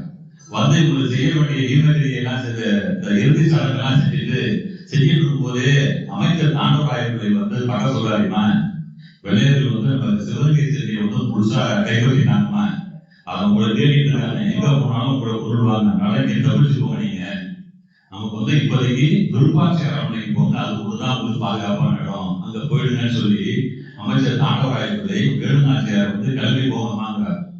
அவரும் அந்த கணவருக்கும் அந்த 2வது மனைவிக்கு உள்ள சடங்குகள் செஞ்சு முடிச்சுட்டு குதிரையில கிளம்பி போறாங்க. அது ஒரு காட்டு பகுதி. அப்பெல்லாம் நகர்பகுதி கிடையாது, பூரா காடு தான். காட்டுலதான் போயிட்டே இருக்காங்க. காட்டுல போறாங்க. காட்டுல போகும்போது அரியாக்குறிச்சின்னு ஒரு இடம் இருக்கு. அந்த இடத்துல போகும்போது ஒரு ஐயனார் கோயில் மண்டபத்துல ஒரு பொண்ணு ஒண்ணு அழுதுகிட்டே உட்கார்ந்துருக்க மாதிரி இருக்கு. அதை பார்த்துட்டு இவங்க குதிரையில போனவங்க வேகத்தை குறைச்சி யாரும் பாக்குறாங்க, உடையாள பொண்ணுன்னு பாக்குறாங்க. அந்த உடையாளுங்கிற பொண்ணு வேலு நாச்சியாருக்கு ஏற்கனவே தெரியும். அந்த உடையாளுங்கிற பொண்ணு வந்துங்க தினமும் அந்த அரியக்குறிச்சி அரண்மனை இந்த ஐயனார் கோயில் பக்கத்துல தன்னோட மாடுகளை மேய்ச்சிட்டுதான் அவங்களோட வேலை. காலையில வந்து மாடுகளை மேய்க்க விடுவாங்க. சாயந்தரம் ஆனதுக்கு அப்புறம் மாடுகளை எல்லாம் வீட்டுக்கு அழைச்சிட்டு போயிடுவாங்க. ஒரு நாள் இவங்க மாடுகளை மேய்க்கும் போது சில மாடு பிடிக்கிற கல்வர்கள் வந்து இவங்களை அந்த நூலை கட்டி போட்டுட்டு மாட்டை வெளியிட்டு போயிடுறாங்க. அப்போதான் இந்த வேலு நாச்சியார் பாக்குறா, சொல்லலாம் இந்த மாதிரி என் மாடு வச்சிருந்தோம்னா என் மாடெல்லாம் பிடிக்கிட்டு போயிட்டாங்க, என் கல்யாணத்துக்கு வச்சிருந்ததே சொத்தே அந்த மாடுதாம்மா, அந்த கல்யாணத்தை அந்த மாடை வச்சுதான் எனக்கு கல்யாணம் பண்ணணும் எங்க அப்பா இருக்காரு, ஆனா அந்த மாடை வெளியிட்டு போயிட்டாங்கன்னு அழுவும் போது நீ கவலைப்படாதுன்னு அடுத்த நாளே யாருன்னு ஆரம்பிச்சு திருட்டு வந்து பிடிச்சி அந்த மாடுகள் எல்லாம் இந்த உடையாளுக்கு வேலு நாச்சியார் மீட்டு தர்றாங்க. அந்த பாசத்துல அவ அழுது உட்கார்ந்துருக்காரு. அந்த பாசத்துல இருந்தவ இந்த மாதிரி வேலு நாச்சியாரோட கணவரை வந்து கொண்டுட்டாங்கன்னு செய்தி தெரிஞ்சு அழுதுட்டு உட்கார்ந்துருக்கா. அந்த நேரத்துல வேலு நாச்சியார் வர்றாங்க. அதை பார்த்துல தாயே என்னம்மா உங்களுக்காமா இந்த கதி இப்படி சொல்லி கொண்டுட்டாங்க நம்ம ராஜாவுன்னு அழுகுறாங்க. அதான் பார்க்கப்படாத நான் போறேன், நானே எங்கம்மா போறீங்கன்னு கேட்கறாங்க. திருப்பாச்சி அரண்மனைக்கு போறேன்னு சொன்னா, ஏமா இந்த பக்கம் போகாதீங்க, அந்த பக்கத்துல உங்களை வெள்ளக்காரங்க நிறைய பேர் தேடிக்கிட்டே இருக்காங்க, இங்க போனா நீங்க மாட்டிக்குவீங்க, இந்த பக்கம் போகணும் ஒரு பாதை காட்டுறேன், இந்த பக்கம் போய் அப்படியே இந்த வளர்த்து வந்து போனீங்கன்னா ஒரு பாதை வருங்க, அது வழியா போனீங்கன்னா யாருக்குமே தெரியாம நீங்க திருப்பாச்சிக்கு போயிடலாம்னா உடையாள வந்து வேலுநாச்சியாருக்கு பாதை காட்டுறாங்க. அந்த பாதையில வேலுநாச்சியார் தப்பிச்சு போயிடுறாங்க. வேலுநாச்சியார் போன சிறிது நேரத்துல வெள்ளைக்காரங்க நிறைய பேர் கேட்டு அந்த இடத்துக்கு வந்தோன்னா இந்த பொம்பளையை பார்த்து கேட்கறாங்க, பொண்ணை பார்த்து கேட்கறாங்க, இங்க வேலுநாச்சியார் பக்கம் வந்துட்டு போனதை பாத்தியா? இந்த பொண்ணு நினைச்சா பார்க்கலன்னு சொல்லியிருக்கலாம், ஆனா நான் சொல்றேன் பார்த்தேன்னு சொல்றாங்க. என்னது பாத்தியா நீ என்ன? அவங்க சாதாரணமா கேட்கறாங்க, பார்த்தேன்னு சொல்றேன்னு அவங்க பரபரப்பாயிரம். அப்படி எந்த பக்கம் போனா சொல்லுன்னு கேட்கறாங்க, சொல்ல முடியாதுன்றார். வேலுநாச்சியாரை பார்த்து உண்மைதானே? ஆமா நான் உண்மைதான் பார்த்தேன். எந்த பக்கம் போனா சொல்ல முடியாதுன்றார். என்னன்னா பண்ணி பார்க்கறாங்க, அடிக்கிறான். அந்த வேலோட பட்டையான பகுதியை வச்சுட்டு அடிக்கிறாங்க அந்த பொம்பளை பொண்ணை. கடைசி வரைக்கும் சொல்லவே மாட்டேங்கிறாங்க. மணிக்கணக்கில் அந்த பொண்ணை சித்திரவதை பண்றாங்க. ஆனா கடைசி வரைக்கும் எந்த பக்கம் வேலுநாச்சியார் போனாங்கிறத சொல்லவே மாட்டேங்கிறாங்க. இதோட நான் இன்னொரு கேட்கிற சொல்லு, இல்லைன்னா உன்னை வெட்டி போடுவேன். வெட்டினா வெட்டியாரோன்னு ஒரு ஆள் தான் செய்யறான். வாழல வெட்டணும்னு இந்த உடையாரோட உடம்பு வரைக்கும் தலை வரைக்கும் தனியா போயிடுச்சு. வேலுநாச்சியாரை சொல்ல மாட்டேன், எங்க போனாங்கன்னு சொல்ல மாட்டேன்னு சொல்லிட்டு உயிர் தியாகம் செய்தவர் அந்த உடையார். உடையாரோட வேலுநாச்சியாரை வச்சு விருப்பாட்சி அரண்மனைக்கு போயிடுறாங்க. அங்க கிட்டத்தட்ட 8 ஆண்டுகள் அந்த விருப்பாட்சி அரண்மனையில் இருக்காங்க. அங்க இருந்துட்டு என்ன செய்யறாங்க, வெளியில ரகசியமா பயணம் செஞ்சு தன்னோட படைக்கு இழந்த இடத்த நாட்டை நீக்கணுங்கிறதுக்காக படை திரட்டிக்கிட்டே இருக்காங்க. அப்ப படை திரட்ட ஒரு முயற்சி என்ன செய்யறாங்கன்னா, திண்டுக்கலுக்கு போய் ஹைதர் அலியை பாக்குறாங்க. அப்ப திண்டுக்கல் பகுதி, நாமக்கல் எல்லாம் ஹைதர் அலியோட பகுதியில் இருக்கு. ஆங்கிலேயர்கள் தான் ஹைதர் அலிக்கு அமையாவார். ஆங்கிலேயர்லாம் ஹைதர் அலிக்கு பேரை காட்டாலே கருகி இருந்த காலம். அதனால திண்டுக்கல்ல போய் ஹைதர் அலியை பாக்குறாங்க. இவர் அமைச்சர் நாடராயக்குள்ளையும் வேலுநாச்சியாரும் போறாங்க. ஹைதர் அலி வந்து இவங்க ஒரு பொருட்டை நினைக்கல, சாதாரணமா என்னன்னு பேசுறாரு கேட்கறாரு. இப்ப இவர் அமைச்சர் சொல்லிட்டே இருக்காரு, ஒரு ஆர்வம் காட்டாமே கேட்கிறாரு. டக்குனு வேலுநாச்சியார் என்ன பண்றாங்க, அந்த நெட்டில இருக்கு நான் பேசுறேன்னு சொல்லிட்டு, நான் வந்து சிவகேஸ்வரி அரசி சொல்லிட்டு ஆரம்பிச்சு பேசுறாங்க பாருங்க. இவங்க பேச அந்த அரியணையில இருந்து எழுந்துருச்சாங்க சார். ஏன்னா இவங்க தமிழ்லயோ தெலுங்குலயோ பேசல, உருதுல பேசுறாங்க. ஹைதர் அலியோட தாய்மொழி உருதுல, அந்த உருதுல இவங்க பேசுறாங்க. இதுதான் பழமொழி தெரியுமா அவங்களுக்கு? அதனால அந்த உருதுல பேசுறாங்க. அந்த ஹைதர் அலி வாழ்க்கையில இது மாதிரி உருதுல கேட்டதே கிடையாது. ஏன்னா நம்ம தாய்மொழியை நம்மள கூட மிக பிரமாதமா ஒரு பொண்ணு பேசுது, எப்படி இது மாதிரி ஒரு கவித்துவமான பேசுறாங்கிறாங்க. நம்ம எல்லாரும் தமிழ் தான் பேசிட்டு வந்தேன். ஆனா நம்ம கடையில பேசுறதுக்கும் அண்ணாதுரை பேசி கேட்டோம், கேப்டா எப்படி இருக்கணும், கலைஞர் பேசினா எப்படி இருக்குங்க, கவிஞர் வந்து வைரம் வந்து பேசி எப்படி இருக்கும், தமிழக பணியை பேசினா எப்படி இருக்கும். நம்மளும் தமிழ் தான் பேசுறோம், அவங்களும் தமிழ் தான் பேசுறாங்க. ஆனா அவங்க பேச்சு பக்கத்துல நம்மளால யாரும் பக்கத்துல கூட போட முடியாது. அந்த அளவுக்கு தமிழ்ல வந்து அவங்க ஆழங்காட்பட்டவர். அதனால நமக்கு தெரியாத வார்த்தைகளால் அடுத்த மொழியில போட்டு அழகா பேசுவாங்கல்ல, அது மாதிரி இந்த பொண்ணு வேலுநாச்சியார் என்ன செய்யறாங்க, உருதுல பேசுறாங்க. அது கேட்டால் மலைச்சி போயா ஐயா சொல்லி எழுதுன்னு சொல்றாங்க. என்ன சொல்லுமா, நான் செய்யறேன், என் தாயேன்னு சொல்லிட்டு கும்பிட்டு கேட்கறான், நான் என் நாட்டை நிக்கணுங்க, அவருக்கு உங்களோட உதவி தேவைன்னு சொன்னேன். அவன் என்ன செய்யறாங்க, ஹைதர் அலி 12 வீரர்கள் வெட்டி கொடுக்குறாங்க. 100கணக்கான துப்பாக்கி, 1000கணக்கான படை வீரர்கள் அனுப்புறாங்க. அஞ்சு என்ன செய்யறான், இந்த வீரர்கள் யாரு வெடிச்சாலும் வெடிக்கும், துப்பாக்கி யார் சுட்டாலும் சுடும். ஆனா ஒரு 1000 பேர் ஆள அனுப்புறாங்க. அப்ப அவங்களால யாராவது 1000 பேரை கட்டுப்படுத்த முடியும். என்ன செய்யறாங்க, தன்னோட மகனை அனுப்புறாரு ஹைதர் அலி. யாரு, திப்பு சுல்தான் அனுப்புறாரு. திப்பு சுல்தான் அனுப்பி நீ போய் வேலுநாச்சியாருக்கு வேண்டிய உதவிகள்லாம் செஞ்சுடுவான்னு சொல்லிட்டு தன்னோட மகன், சொந்த மகன் திப்பு சுல்தானையே வேலுநாச்சியாரின் உதவிக்காக அனுப்புறார் ஹைதர் அலி. இவங்களும் 8 ஆண்டுகள் வந்து படை திரட்டுறாங்க. அந்த படை பட்டியலை பார்த்தாலே நமக்கு பெரிய படைப்பா இருக்குங்க. முதல் படை பார்த்தீங்கன்னா பெரிய மருத்துவ தலைமையில ஒரு வாய்ப்படை. அடுத்தது குயிலி. இந்த குயிலின்னு ஒருத்தவங்க இருக்காங்க. இந்த குயிலி தான் வந்து ஒரு பெண்கள் படை. முதல்ல எனக்கு தெரிஞ்சு இந்தியாவில் ஒரு பெண்கள் மட்டுமே உள்ள படைனா அது வேலுநாச்சியார் படை தான். வேற எங்கேயும் பெண்கள் படை இருக்குமான்னு சொல்ல முடியாதுங்க. ஒரு பெண்களை மட்டுமே வச்சு ஒரு படை திரட்டி வச்சிருக்காங்க. அந்த படைக்கு என்ன பேர் வச்சிருக்காங்க, கணக்காக உயிர் விட்டார் அல்லவா ஒரு உடையாள். அந்த உடையாள் பேரை வைக்கிறாங்க. பெண்கள் தலைமையில் உடையாள் பெண்கள் படைன்னு ஒரு படம் வச்சிருக்காங்க. அதுக்கு தலைமை தாக்குவது ஒரு குயிலிங்கிற ஒரு பெண் வந்து. அதே மாதிரி சின்ன மருத்துவின் தலைமையில் வளதி படை. இந்த வளதிங்கிற கருவி நிறைய பேர் பார்த்து போனவங்க கேள்விப்பட்ட வாய்ப்பு இருக்கும். வில்லு வேல் மாதிரியேங்க ஒரு சின்ன கத்தி மாதிரி இருக்கும், ஆனா வளைப்பா இருக்கும். அதை வீசி எரிஞ்சாங்கன்னா அது எய்தாப்புல இருக்கவங்களோட தலையை விட்டு திரும்பி சுட்டிட்டு யார் அனுப்பிச்சாங்களோ அவங்க கைக்கே திரும்பி வந்துடுது. நம்ம அந்த 7ஆம் அறிவு படம் பார்க்கும்போது அதுல போதி தர்மன் ஒரு விடுவாரு, 3 பேர் தூரம் தூக்கும் போது கட் பண்ணுறது, அது மாதிரி போயிட்டு திரும்பி வருவது. அது மாதிரி ஒரு அதுல வந்து சிறந்தவன் சின்ன வருது.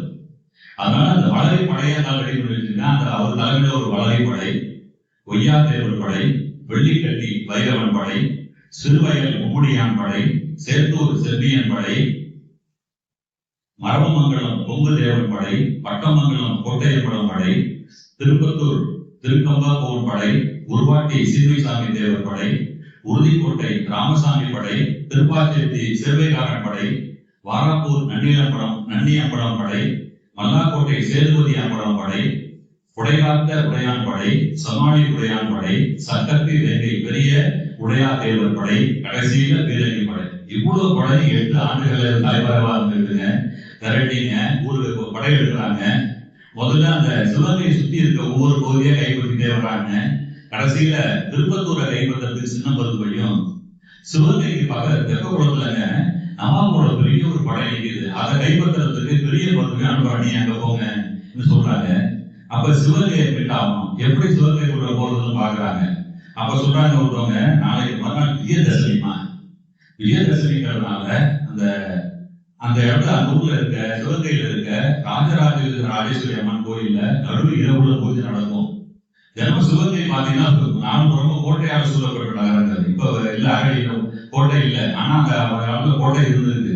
இந்த கோட்டையில யாரு போனாலும் சோதனை பண்ணி தான் அனுப்புவாங்க. அன்னைக்கு இந்த விஜயதசமி அன்னைக்கு மட்டும் உள்ள போற யாரையுமே சோதனை செய்ய மாட்டாங்க. ராத்திரி பகல் 2 வேளையும் இந்த கோட்டை திறந்தே இருக்கும். அப்ப நம்ம யாரு வேணாலும் உள்ள போகலாம், ஆனா பெண்கள் மட்டும்தான் போகலாம். அந்த கோயில சாமி போறதுக்கு பெண்களுக்கு மட்டும்தான் அனுமதி. பெண்கள் போனாங்கன்னா எந்த விதமான சோதனையும் செய்யாமல் கோயிலுக்கு விட்டுருவாங்கம்மா. அதுதான் சரியான நேரம். அவர்களை தாக்கிறதுக்கு முடிவு பண்ண என்ன செய்யறாங்க, ஏற்கனவே உள்ள பெண்கள் படை இருக்கு. மீறி இந்த ஆம்பளைங்க எல்லாம் சொல்றாங்க, எல்லாரும் மீசையை எடுத்தாங்க, எல்லாம் மீசையை படிச்சுட்டு தாடி இருந்தாலும் தாடியெல்லாம் எடுத்துட்டு பெண்கள் வேஷம் போட்டு எல்லாரும் புடவை கட்டிட்டாங்க. எல்லாம் புடவை கட்டிட்டு வில்லு வாழலாம் புடவைக்குள்ள சொல்லிக்கிட்டுங்க ராத்திரி நேரத்துல போறாங்க. பகல்ல போனவரை கண்டுபிடிச்சிருவாங்க. ராத்திரி 10 மணிக்கு மேல என்ன செய்யறாங்க, இரவு பூஜை நடுராத்திரி நடக்கிற பூஜை. அதனால ராத்திரி நேரத்துல ஆண்கள் கூட பெண்கள் வேஷத்துல ஆயுதங்கள் எல்லாம் வந்து உள்ள சொல்லி வச்சுட்டு தெரியாம அப்படியே கோயில் உள்ள போயிடுறாங்க. இரவு 1 மணிக்கு அந்த கோயில்ல பூஜை நடக்குது. அப்ப ஒருத்தர் வந்து செய்தி சொல்றாங்க, சின்ன மருத்துவ திருப்பூர் பிடிச்சிட்டாருமா, அதே பெரிய மருத்துவம் வந்து நவாபு படையை முடியடிச்சு அந்த இடத்த கைப்பற்றிட்டாருன்னு ஒரு செய்தி கொடுத்தாங்க. ஒரு பெண் வந்து சொல்றாங்க. அதை கேட்ட உடனே பூஜை முடிஞ்சோடனே வீரர்களை தாக்கு பயங்கரமா சட்டம் போடுறாங்க. அப்ப போன பெண்கள் எல்லாம் செய்யறாங்க, தான் மறைச்சு வச்சிருந்த வில்லு வாழெல்லாம் எடுத்து அங்க இருந்து ஆங்கிலம் வெட்டி துவம்சம் பண்ண ஆரம்பிக்கிறாங்க. அங்க இருந்த வீரர்களுக்கு என்ன நடந்துச்சுன்னு தெரியாதுக்குள்ளே பாதி பேர் செத்து போயிட்டாங்க. கொஞ்ச நேரம் என்ன சுதாரிச்சுக்கிறான், அந்த பாஞ்சோன்னு ஒருத்தன் அரண்மனையில இருக்கான், பாத்திரம் அமைச்சிருக்கான் ஆகாயத்துல, ரொம்ப கடுமையா போராடுறாங்கன்னு நினைச்சுக்கிறான். எல்லாத்தையும் கூப்பிட்டு வீரர்களை பக்கத்துல வந்து இது இருக்குங்க, அந்த வெடி மருந்து கிழங்கு இருக்கு, இதை போய் உங்களுக்கு வெடி துப்பாக்கி வெடி மருந்தெல்லாம் எடுத்துக்கிட்டு நீங்க போராடுங்கன்னு கத்துறாங்க. எல்லாரும் பாதி பேர் சண்டை போறான். வீதி விளையாட்டு என்ன செய்யறாங்க, இந்த வெடி மருந்து கிழங்கு நோக்கி போறாங்க. அப்ப போகும்போது அவங்க சொன்னதை வந்து என்ன கேட்கறாங்கன்னா, அந்த புரியலிங்கிறவங்க வெடிமருந்துக்கு கிடந்து போகணும்னு சொன்னதை அவங்க காதல வாங்கிடுறாங்க. உடனே அவங்களுக்கு என்ன தோணுதுன்னா, நம்ம எல்லாம் பால் வேலை சண்டை போட்டு இருக்கோம், இவன் துப்பாக்கி எடுத்துக்கான நம்மளாம் என்னதுக்கு ஆகுறது, ஒரு வெடிகுண்டை வீசினாலும் 10 பேரா இறந்து விடுவாங்க, எப்படி நம்ம பெண் ஆட்சியாளர்கள் நிறுத்தி விடுவாங்க, அதுக்கு என்ன செய்யறதுன்னு யோசனை பண்ணவங்க அடுத்த நொடிங்க நேரா அந்த ராஜராஜேஸ்வரி கோயில் உள்ள ஓடுறாங்க.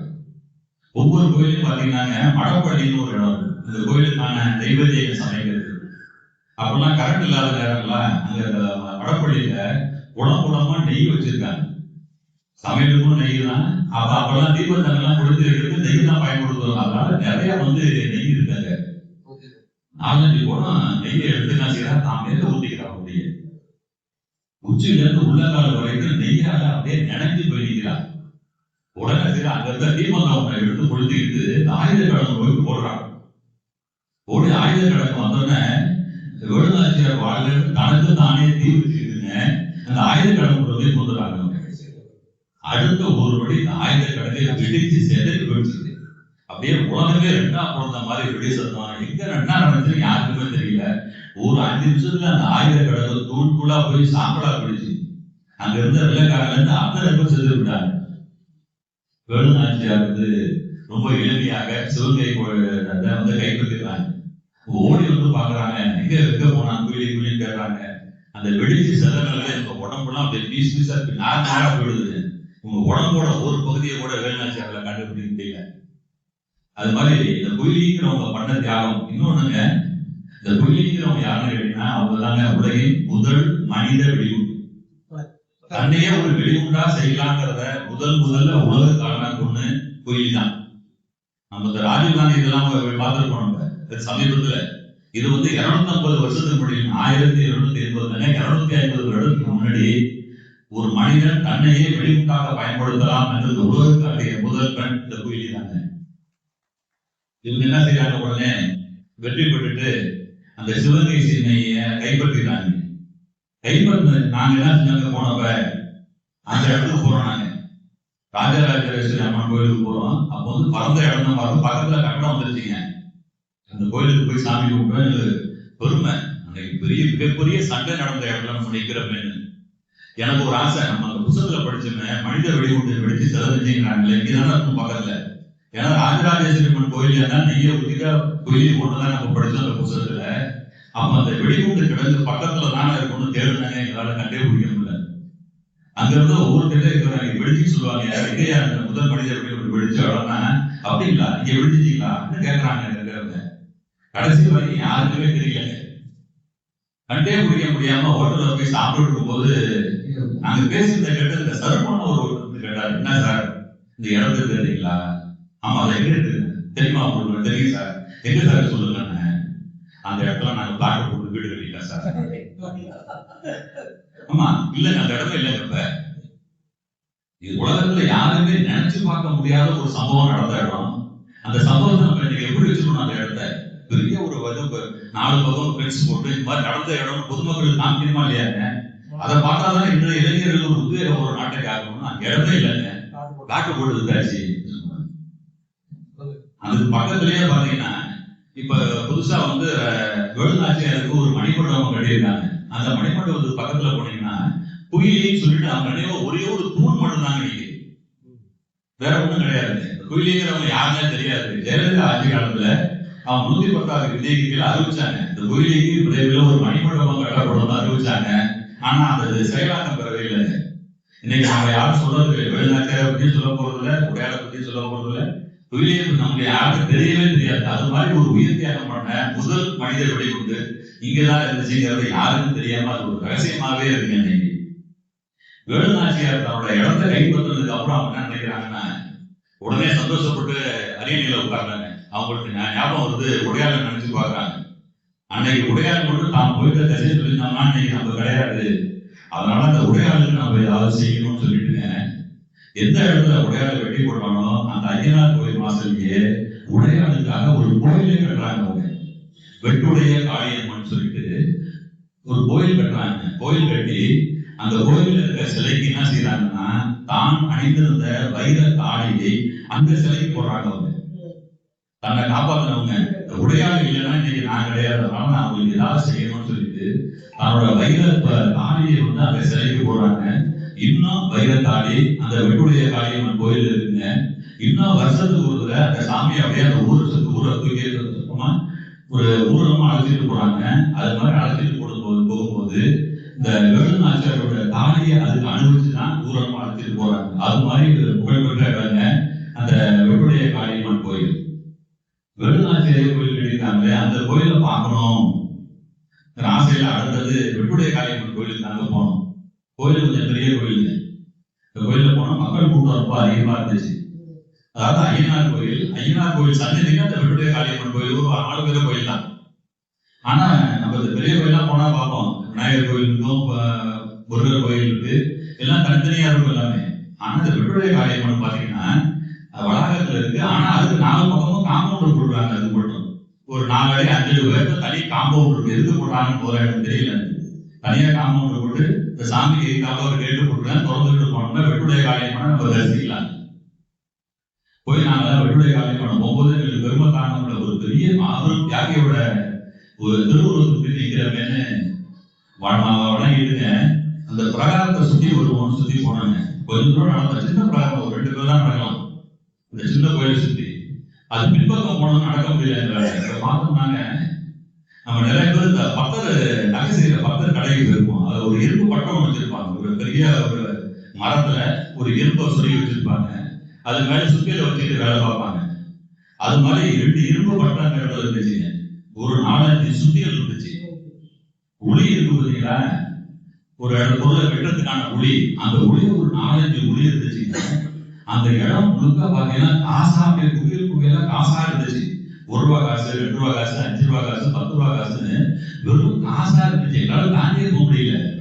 ஆனா அந்த காசு எல்லாம் பார்த்தோம்னா எல்லாம் பாதி காசா இருந்துச்சு. முழு காசே இல்லை, பாதிக்கா இருந்துச்சு. எங்களுக்கு புரியல. ஏன்னா ஒரு பத்தரோட பட்டறை இருக்கு, சுத்திகள் இருக்கு, உளி இருக்கு, பார்த்தா வெறும் காசா நிரம்பி கிடக்கு. ஆனா பாதி காசா இருக்குங்க, முழு காசு இல்லை.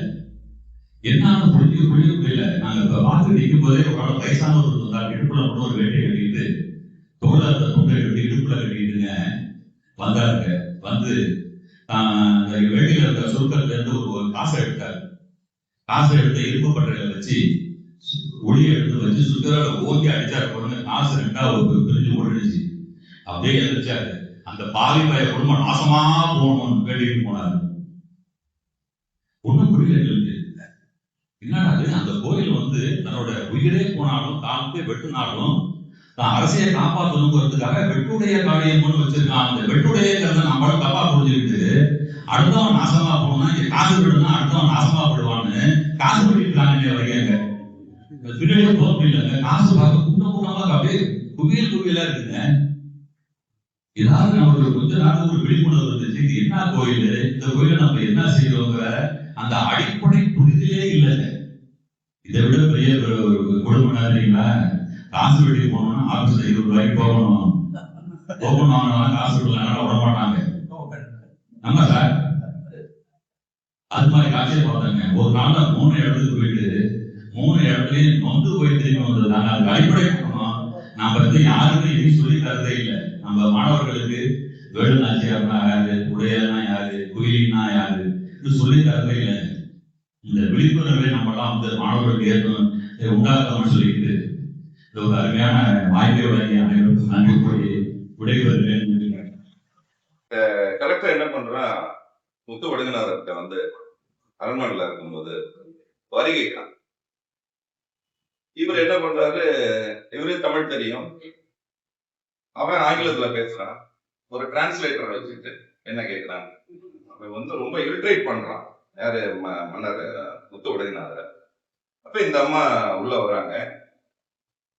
உள்ள வந்து என்ன கேட்டாரு அப்படிங்கிறத புரிஞ்சுக்கிட்டு இவங்க பேசுறாங்க. 7-8 மொழியில அவர் வெக்கி தலைகுனிந்து அந்த வரி வாங்காம வெளியில போயிடுறாங்க.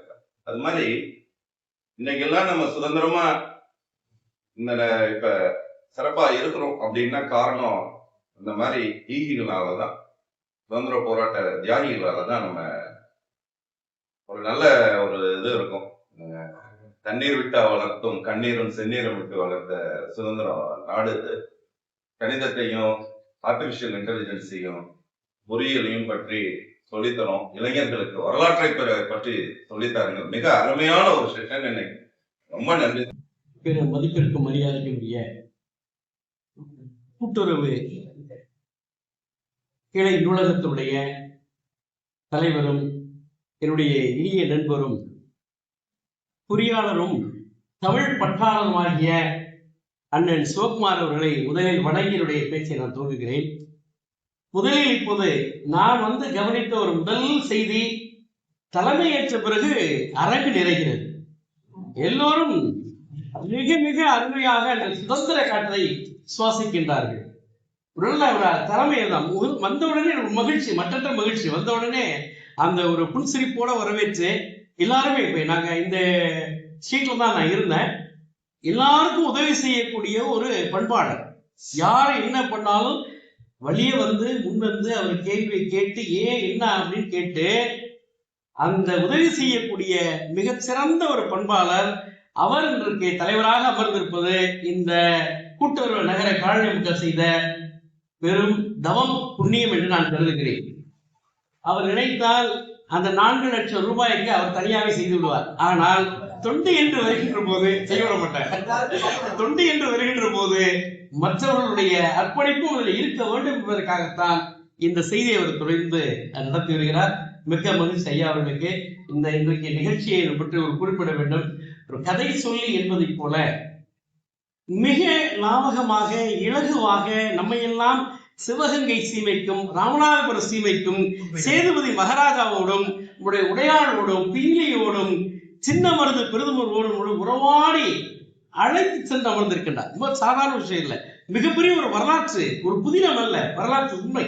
அந்த வரலாற்று உண்மையினை மிக அருமையான முறையிலே இப்படித்தான் இதை சொல்ல வேண்டும் என்ற ஒரு நினைவு அவரிடம் இருக்கிறது. நல்ல அறிமுக உரை கொடுத்தார் நம்முடைய தனவாள். அவர்களுக்கு நான் என்னுடைய நெஞ்சார்ந்த தனிப்பட்ட நன்றியை நான் தெரிவித்துக் கொள்கிறேன். அந்த குரங்கை பற்றி அவர் சொன்னார். ரொம்ப அற்புதமான ஒரு பாடல் அது. அந்த குறிஞ்சி திரையில வரக்கூடிய ஒரு பாடல். அதாவது அந்த ஆண் குரங்கு இறந்த உடனே, அந்த கடுவன் என்று சொல்லக்கூடிய ஆண் குரங்கு இறந்த உடனே பெண் குரங்காக இருக்கக்கூடிய மந்தி சற்று 2 நாட்களுக்கு முன்பு ஈன்ற தன்னுடைய குட்டியை, அதாவது சற்றும் அந்த கிழக்கு கிளையை தாவறுதல் அறியாத அந்த குட்டியை தன்னுடைய கிளையின் கூட்டத்திலே சேர்த்து விட்டு, கணவன் இல்லை என்று சொன்னால் உயிர் வாழ்வது அரிது என்று சொல்லி உயர்ந்த மலையின் மீது நின்று தன்னுடைய உயிரை மாய்த்து கீழே விழுந்து கருங்கத்தாக்களை பெரும் பெரிது உற்றன கைமை உய்யா காமர் மருந்தி கல்லா வன்புரள் கிளை முதல் சேர்த்தி ஓங்குமலை பாய்ந்த அடுக்கத்து உயிர் சேர்க்கும். இது எந்த இடத்துல சொல்றா தெரியுமா? தோழி தலைவன் சொல்றார். நன்றாத்தில் அவரிய என் தலைவியை பார்க்க வரிய, என் ஊர் எப்படிப்பட்ட ஊர் தெரியுமா? குரங்குக்கு கூட அவ பெயர் கேட்டா நான் உயிரை மாற்றிக்கிறோம். அப்படிப்பட்ட அந்த திணையை சார்ந்த நிலத்தினுடைய தலைவி வாழ்ந்து கொண்டிருக்கின்றாள். ஏன்னா இந்த குரங்கு கணவன் இல்லைன்னா கூட தன் உயிரை விட்டுறது. அப்படிப்பட்ட நேரத்தில் வரிய வந்தது ஊருக்கு தெரிஞ்சுனா என்ன ஆகும் தெரியுமா? சாரல் நடுநாள் வாரல் வாரல் வருந்ததும் ஞாமே வந்தின்னா நாங்கள் ரொம்ப வருத்தப்படுவோம். அப்படிப்பட்ட ஒரு அருமையான ஒரு முறையை தன்னுடைய அந்த குரங்கினுடைய கதை என்று சொல்லி அந்த துவக்கத்திலே நம்முடைய அறிமுகப்படுத்திய தனவாளையா அவர்களுக்கும் ரொம்ப அற்புதமான முறையில் இன்றைக்கு மிக மிக நுட்பமான முறையிலே இந்த நிகழ்வை நடத்தி சென்று கொண்டிருக்கக்கூடிய மீண்டும் அவருக்கு என்னுடைய நெஞ்சார்ந்த இந்த வாழ்த்துக்களை நான் தெரிவித்துக் கொள்கிறேன். உங்களுக்கு இன்றைக்கும் அழகமான நகர் அந்த வாசகர் வட்டம் துறை நிற்கும் அண்ணன் ராஜபாலன் வந்திருக்கின்றார், வீரன் அவர்கள் வந்திருக்கார், அத்தான் அவர்கள் வந்திருக்கின்றார், உங்களுடைய மாபெரும் நம்முடைய வரலாற்று பேராசிரியர் ராஜவேல் ஐயா வந்திருக்கின்றார்கள். எங்களுக்கென்று வார்த்தெடுக்கப்பட்ட நம்முடைய பரோடா பேங்க் மேனேஜர் சாரு டொமினிக் சேகர் இந்த சார் வந்திருக்கிறாங்க. எல்லாமே அந்த உங்களுடைய உரையை கேட்பதற்காக இன்னும் தமிழ்ச்சம் ஐயா வந்திருக்கின்றார்கள். இப்படி எல்லோரையும் குறிப்பிட்டார். சிவராமன் இருக்கிறார். அன்றைக்கு அதை சொல்லுவது போன்று இதே மாதிரி நிறைவேற்றுக்களை எங்களுடைய நிறைவேற்றுக்களை உறுப்பினர் உங்களுடைய பத்மநாதன் ஐயா அவர் மிகச்சிறந்த அவரும் வரும் இல்லை என்று சொன்னால் இன்றைக்கு கடமை தமிழ் சங்கம் இல்லை என்ற அளவிற்கு அவருடைய அரும் பணி இருந்திருக்கிறது. இவர்களெல்லாம் ஒன்று திரண்டு இன்றைக்கு வந்திருப்பது நிச்சயமாக உங்களுடைய அண்ணன் அவர்கள் செய்த அந்த ஒருங்கிணைப்பு என்று சொல்லி பேச வாய்ப்பளித்து உங்கள் அத்தனை பேருக்கு நன்றி கூறி விடைபெறுகிறேன். நன்றி, வணக்கம். தமிழக ஆணையர் ஒரு செய்தி ஒண்ணு சொல்லலாம் அப்படின்னு சொல்லிட்டு வந்துட்டேன். நீங்க மாத கூட்டம் நடக்கும் போது இங்கேயே அகமானது அங்க இருந்து இடத்துலையுமே வந்து மாசத்துக்கு ஒரு தடவை வந்து இலக்கிய நிகழ்வுகள் தமிழ்நாடு அளவில் வந்து இலக்கிய நிகழ்வுகள் வந்து என்ன நடக்குது இப்போ அந்த மீடியாவில் சில பேருக்கு வர்றது தெரியுது, சில பேருக்கு வந்து தெரியல. அது சம்பந்தமா ஒரு 5 நிமிடம் வந்து யாராவது வந்து சொல்லலாம். கூட்டத்துல வந்து ஒருத்தர் வந்து பொறுப்பெடுத்துக்கிட்டு இந்த மாத இலக்கிய நிகழ்வுகள் தமிழ்நாடு நடந்ததுன்னு சொல்லலாம். அதை ரிக்வெஸ்ட். அப்புறம் வந்து இலக்கிய சம்பந்தப்பட்ட கூட்டத்துல வந்து பெரும்பாலும் எழுத்தாளர்கள் கவிஞர்கள் வரும்போது வந்து சாதாரண மனிதர்கள் இருந்து வந்து கொஞ்சம் மாறுபட்டு இருக்கிறவங்க வந்து கம்மியா தான் இருக்கு நான் பார்க்குற வரைக்கும்.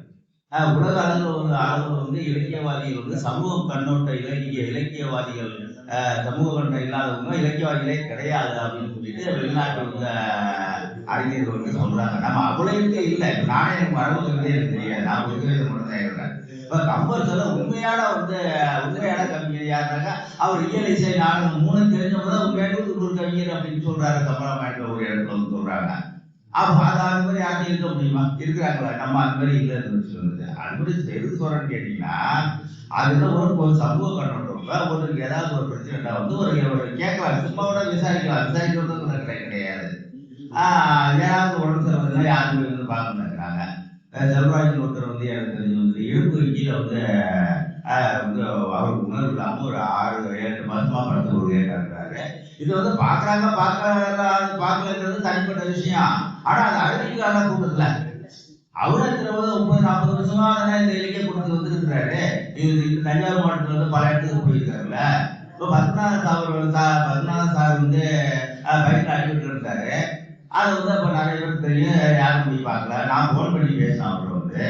அது மாதிரி இப்போ வந்து இவரு சாரு புக் வைக்காருல வந்து இலக்கிய முஸ்லிம்களுக்கு எதிராக ஒரு புத்தகத்தை வைக்கிறாரு சாரு. அவங்களுக்கு வந்து கால்வழி அவர் இருந்தாரு. அவங்க இலக்கிய பாராட்டுல சென்னையில் வச்சிருந்தாங்க. அவர் நல்லா புகழ்கின்றவர். அவருக்கு தஞ்சாவூர் கருத்து அவர் தான். அவருக்கு அது காட்வல் சாட்டையும் கோயில் சாட்டையும் நான் வந்து சொன்னேன். அவங்க போன் பண்ணி பேசினாங்க. அது மாதிரி வந்து நான் 2 மாசம் ஊர்ல தஞ்சாவூர் எனக்கு சொந்த ஊருக்கு போயிட்டு ஒரு வேலையை போயிட்டு இருக்கும்போது வந்து ஒரு நபரோட ஏன் வரல எங்க போய் நீங்க கூட கேட்கல வந்து கொடுத்து வந்தா இது கேட்கறாங்க எங்க கேட்டாங்க போய். அப்போ ஒரு நிர்வாகியோ மற்றவங்களோ வந்து மற்றவங்க கேட்க வேணாம், நிர்வாகி வந்து ஏன் வரல, ஒரு இலக்கிய கூட்டம் நடத்துறவங்க இலக்கிய வளர்க்கணும்னாக்கா வந்து வராதவங்க ஏன் வரல ஒரு கேர் எடுக்கணும்ல அதுன்னு சொல்லிட்டு. சார் நன்றி. 2 கருத்துக்களை என்னால் சொல்லிட்டேன். நன்றி. நன்றி சார்.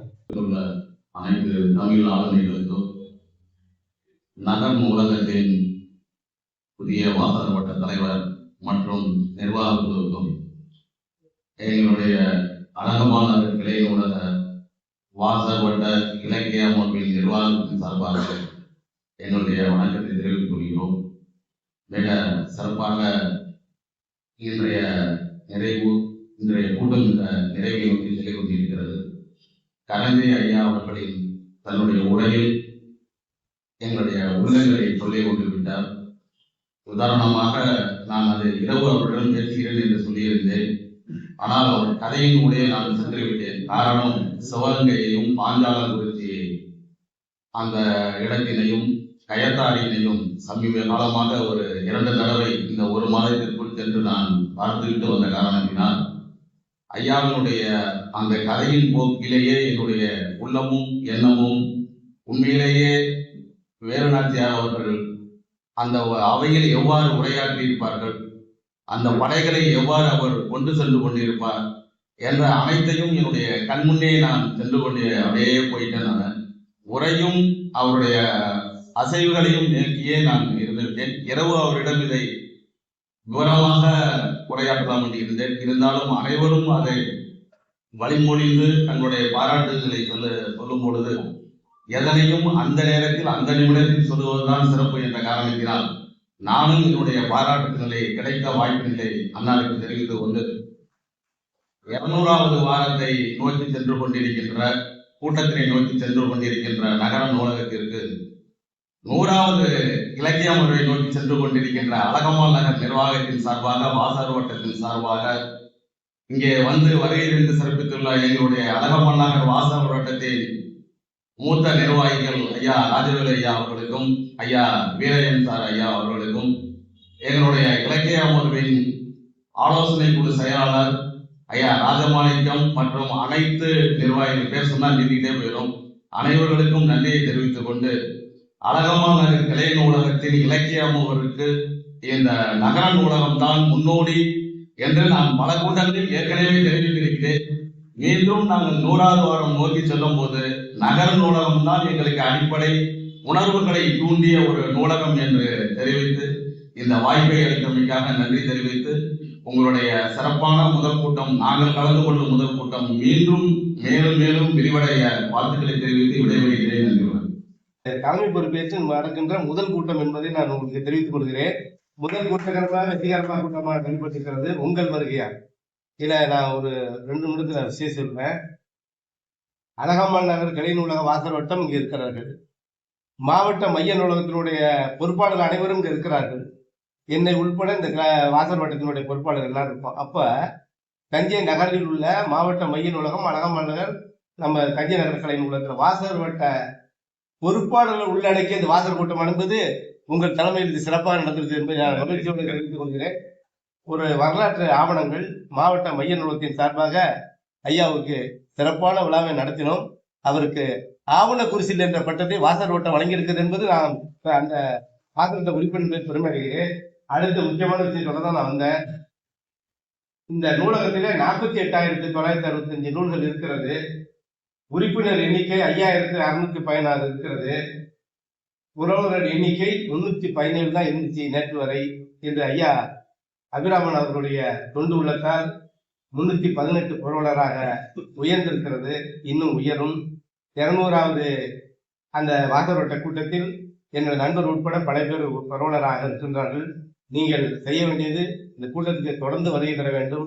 அடுத்து இந்த நூலகத்து உறுப்பினராகவும் புரவலரும் சேர வேண்டும் என்று வாசல்வட்டத்தின் சார்பாக வேண்டுகோள் விடுத்து இந்த புரவலர் சேர்ந்த ஐயா அபிராமன் அவர்கள் மேடைக்கு வரும்படி கேட்டுக்கொள்கிறேன். தலைவர் நூலகர் இருவரும் இந்த 1000 ரூபாய் கொடுத்ததுக்கான உடனடியாக ரசீது போடப்பட்டு உரியவுடன் ஒப்படைக்கிறார்கள். அந்த நிகழ்ச்சி நடக்கும்போது பலத்த கரவொலியோடு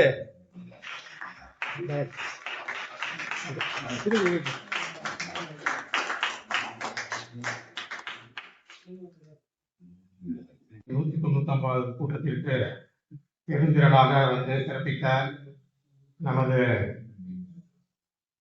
அழகம்மாள் நகர் நூலக வாசல் வட்டத்திற்கும் மற்றும் தலைமையேற்று தந்த நூலக வாசல் வட்ட தலைவர் சோமசுந்தர பாரதி அவர்களுக்கும் சிறப்புரையாற்றிய கரந்தை ஜெயக்குமார் அவர்களுக்கும் நமது நூலக வாசல் வட்டத்தின் சார்பாக நன்றியை தெரிவித்துக் கொள்கின்றேன். நன்றி.